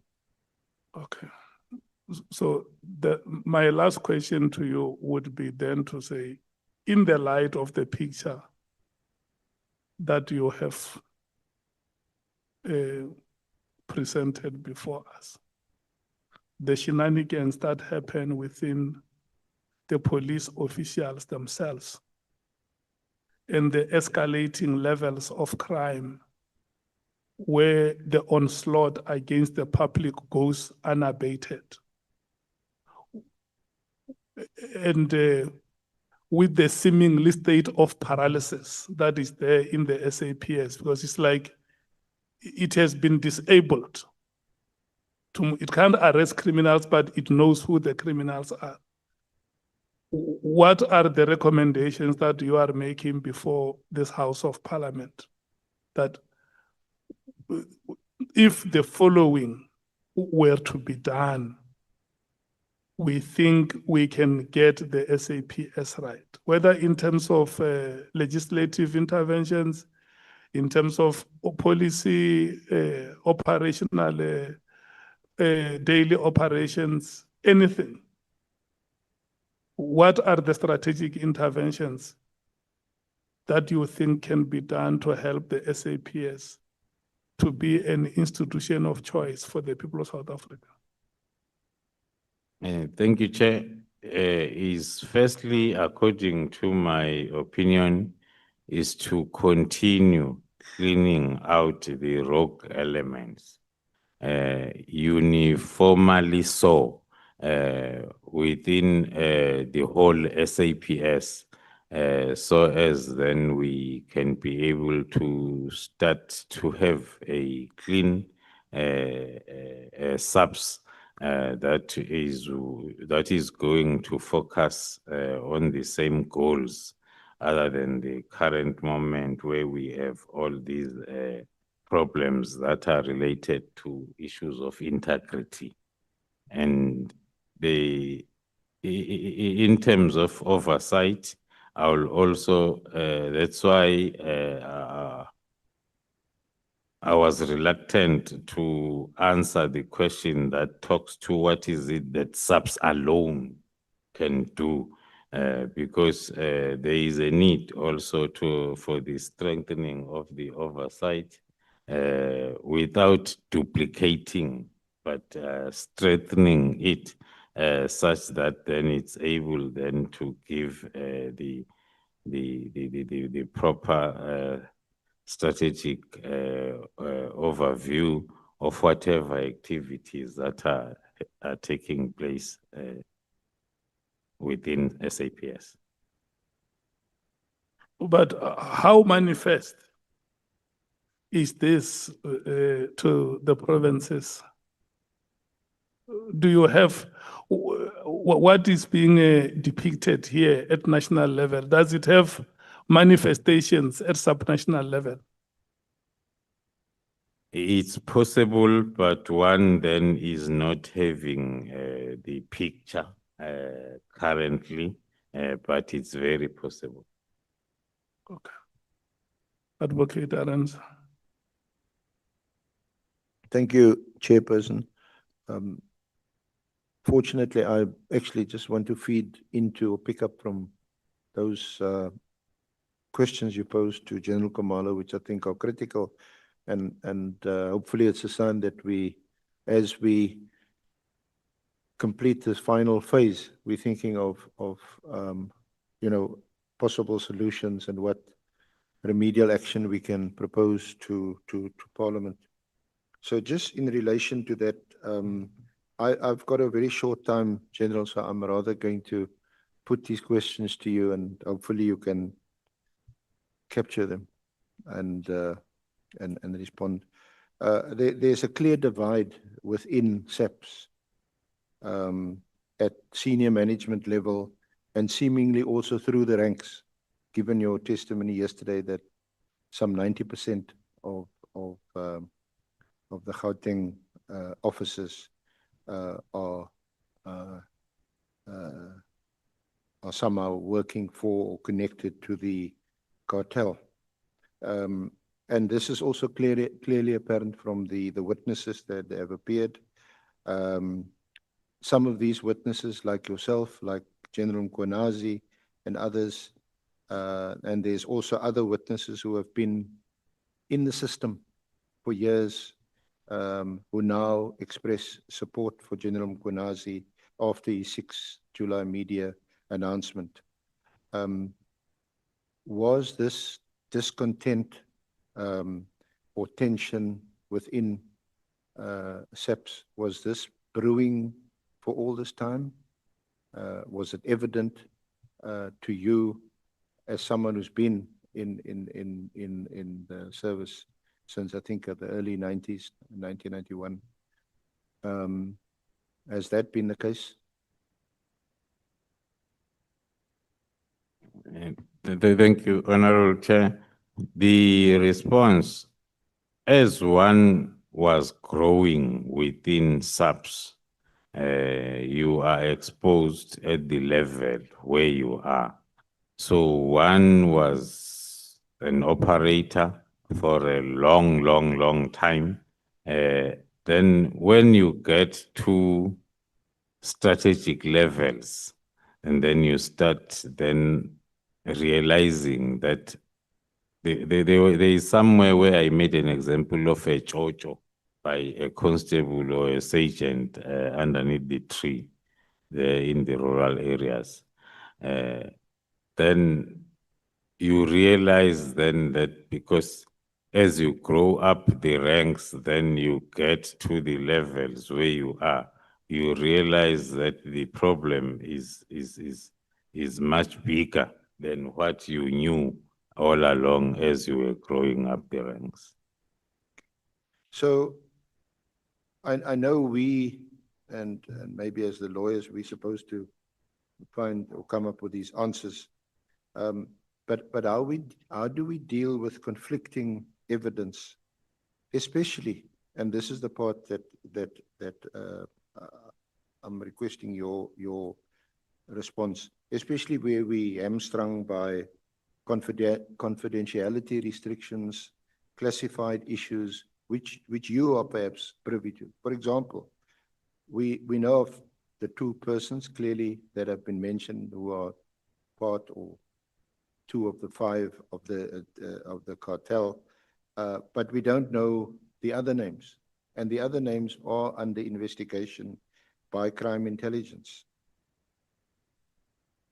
Now, does the same thing apply to, because General Konazi is alleged that there are judges involved, there's prosecutors, the whole criminal justice system. No judges have been mentioned to us. Prosecutors, Shamila Batoy testified before us. He knows some people have been disciplined or so, but certainly according to her evidence, no prosecutor, especially senior prosecutors involved in high-profile matters, has particularly been mentioned to us in this committee. Thank you, Chair. The honorable member, one of the honorable members yesterday raised an issue of a previous discussion by the committee in terms of maybe clarifying the issue of an in-camera evidence by some of us.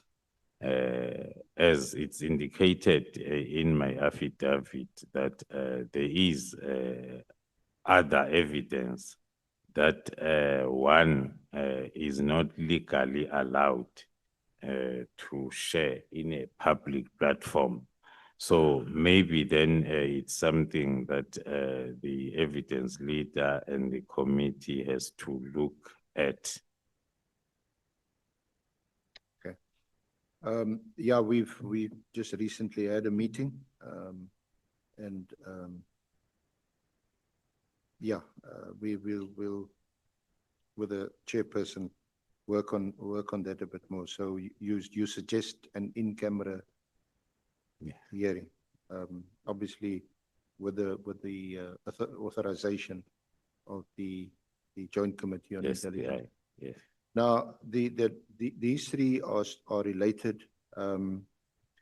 Much has been made, especially by Minister Mkhunu, of what is regarded, because these, you remember, this is one of the reasons after the event that he gave for the 31 December 2024 directive.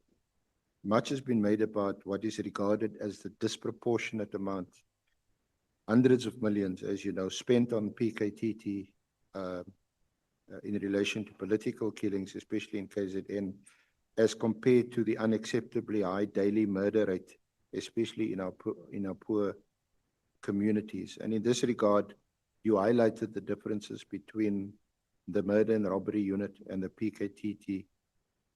But it appears, and you must please just clarify this, it appears that the mandate of the PKTT has been expanded or has been made more flexible? For example, your intervention on the 6th of December when Molefe was arrested, and when you also went to the Eastern Cape and dealt with the Fort Hare matter.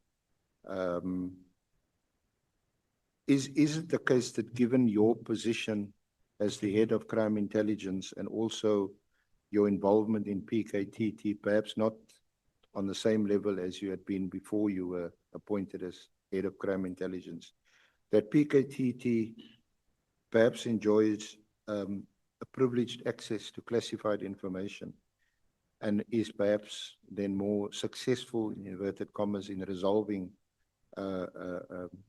murder cases than your ordinary murder and robbery unit? Thank you, Chairperson. It's not true. The truth is, as long as we concentrate on this name, by the way, as people that established this team, we do not know where this name is coming from, PKTT. But then we have learned to join the chorus by saying PKTT.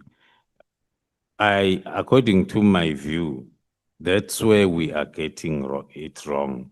We are concentrating on the PKTT. All what we have been saying is it's the methodology that needs to be adopted. Whether it's adopted by the murder and robbery unit, it's fine. Whether it's adopted by DPCI, it's fine. Why we are voting for this methodology, it's because it will deal with most of the issues and the problems that were raised by the chairperson a few minutes earlier, that we have integrity issues. Now, once you do not have the ownership of the docket belonging to a certain individual, which is what the PKTT methodology is against, then you would have dealt with some of the problems. So all what we are saying is it's the methodology that needs to be implemented. It has got nothing to do with General Khumalo being the coordinator and also the brigadier at ORS, because the PKTT, because of its methodology, was successful and its mandate extended, even when the now General Khumalo was a brigadier from ORS and a major general from ORS. It's the methodology. But then surely that is a methodology that the National Commissioner, because it's an operational issue, isn't it? It's not for Parliament to instruct or for the Minister. Surely the National Commissioner can direct that methodology must be adopted. And then there's also those I forget the name of it now. I think it's Section 10 of the Police Act, where they have these. I think you have quarterly meetings. The senior officers. You know what I'm talking about, you know, with the National Commissioner, and surely there we one of the reasons why you meet is to coordinate your work across the country, across the provinces. Surely that is where it can be discussed, and if it's effective and successful, where it must be applied across the board.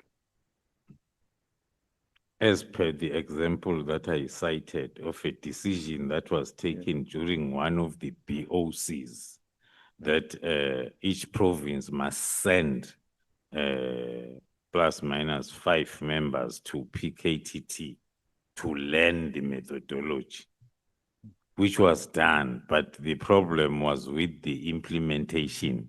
It was not implemented. The ministerial directive of 31 December 2024 has not been withdrawn as far as I know, as far as we are concerned, or been set aside. we know, for example, that PKTT has not been disbanded. In fact, you have some, I think yesterday you said 600 and odd cases. So it's grown exponentially. But what about, you remember the directive in relation to the border management, and specifically the one where the minister now on leave directed that all posts in crime intelligence be frozen? What has happened with that directive? I think you did say that there are vacancies in crime intelligence which need to be filled. Mm. Has this been discussed with the acting minister, Minister Kachalia? The directive has not been discussed with the acting minister in my presence. I'm not aware of any discussions. Yesterday, during my testimony, I referred to the discussions that I've had with the National Commissioner, whereby he indicated that the posts from our environment that were halted will be re-advertised. The task team is continuing with its work, so I'm not sure of the third point then as to what is the impact, because it's more related to visible policing. I'm almost there, Chair. In dealing with the SAP's senior management, do all senior members have security clearance and so have access to classified or confidential information? And I ask this question in the light of what appears to be still differences and tensions within senior management level. Yes. So not all senior management have security clearance, and it's a question that one cannot answer in this fashion of discussion, because one of the senior managers' security clearance might have expired yesterday. Then here I sit, I say he's having, because security clearance has got timeline. So it's a question that needs to be asked, and then one then goes to the system and provides the accurate, especially if you are under oath, the accurate answer. Then to access telecommunications of a person, private person, or an organization, entity, is authorization required from a magistrate or a judge, where you have to submit an affidavit to get that authorization? Yes, in terms of Act 70, then you need the authorization from the judge. So even crime intelligence Comply. conducting covert operations have to do this, except that you will go what they call ex parte to a judge or magistrate in chambers, submit the affidavit, and the magistrate or the judge will look at it. No, the intelligence community is afforded a dedicated judge that is dealing with their applications. And that judge is not on your list. Okay, this is the last question. It's actually for you to confirm. I shared with you this morning some documents which were actually privileged or confidential about your arrest, and we know from your statement that you've taken it on review, and from what we've shared this morning, it appears clearly that there were a number of irregularities. And it doesn't seem as if the case, you will succeed, or alternatively, IDEC will withdraw their opposition to your application. It confirms the evidence that I touched upon when I referred to the coincidence of the 6th of December.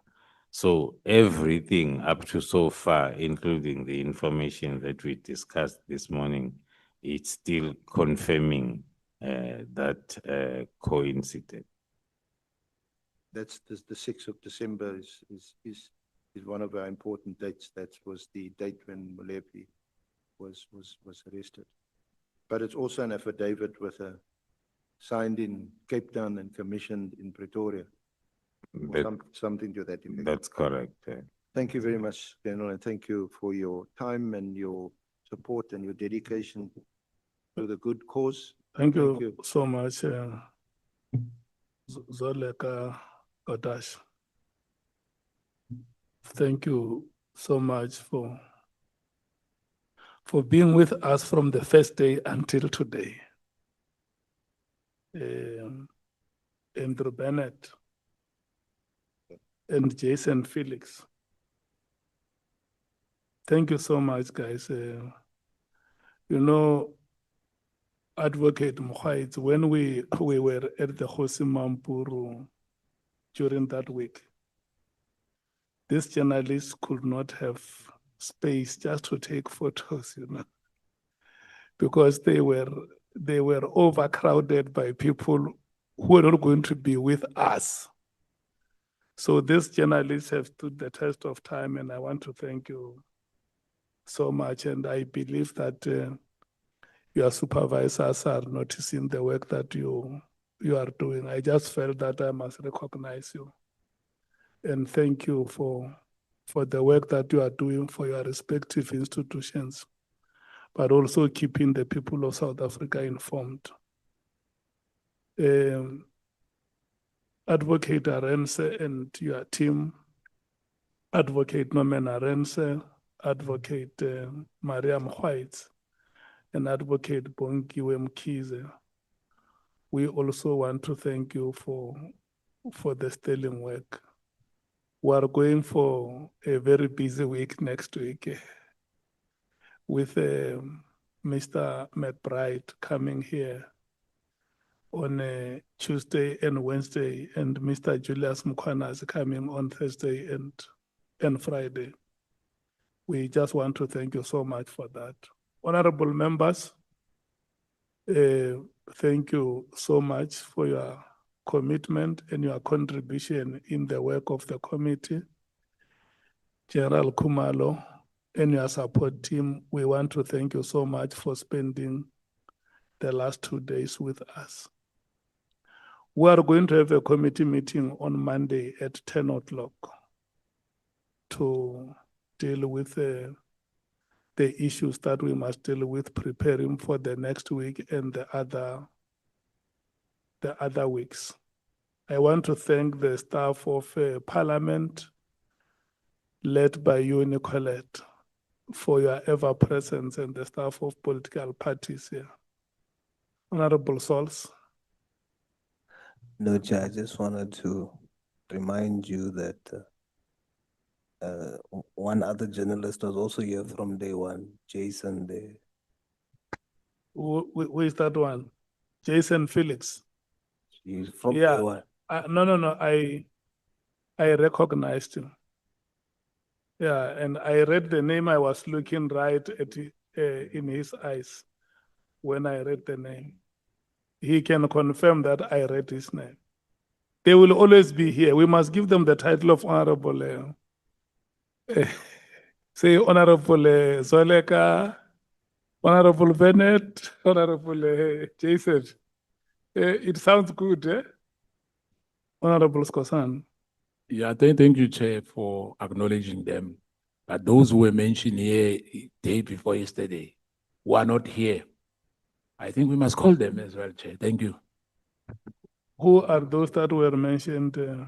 Those ones, your Maria Tam, your Peter Tutoy, your whatever, those ones who are. No, Yeah, thank you. I am mentioning these ones because these are the faces that I see here every day. And, you know, let me tell you something that is very encouraging. Have you been aware that in most of the cases, in Miester Khafale, they arrive here before all of us? when we arrive here, in fact, sometimes when we leave our homes, Zolega is already on television telling us what we are coming to deal with when we come here. It's very, very encouraging, and we want to thank them collectively so much for the work that. Honorable members, I just want to remind you that in our last meeting, there were matters that honorable members have raised which they will want them to be discussed in our next meeting. Just make sure that those items, you remind the secretariat about them so that they must not miss the agenda of Monday. Thank you so much. Have a good weekend. This is the weekend of the final of the Africa Cup of Nations. No, it's the Africa Cup of Nations. Just give yourself time to see what is happening on the continent. Thank you so much.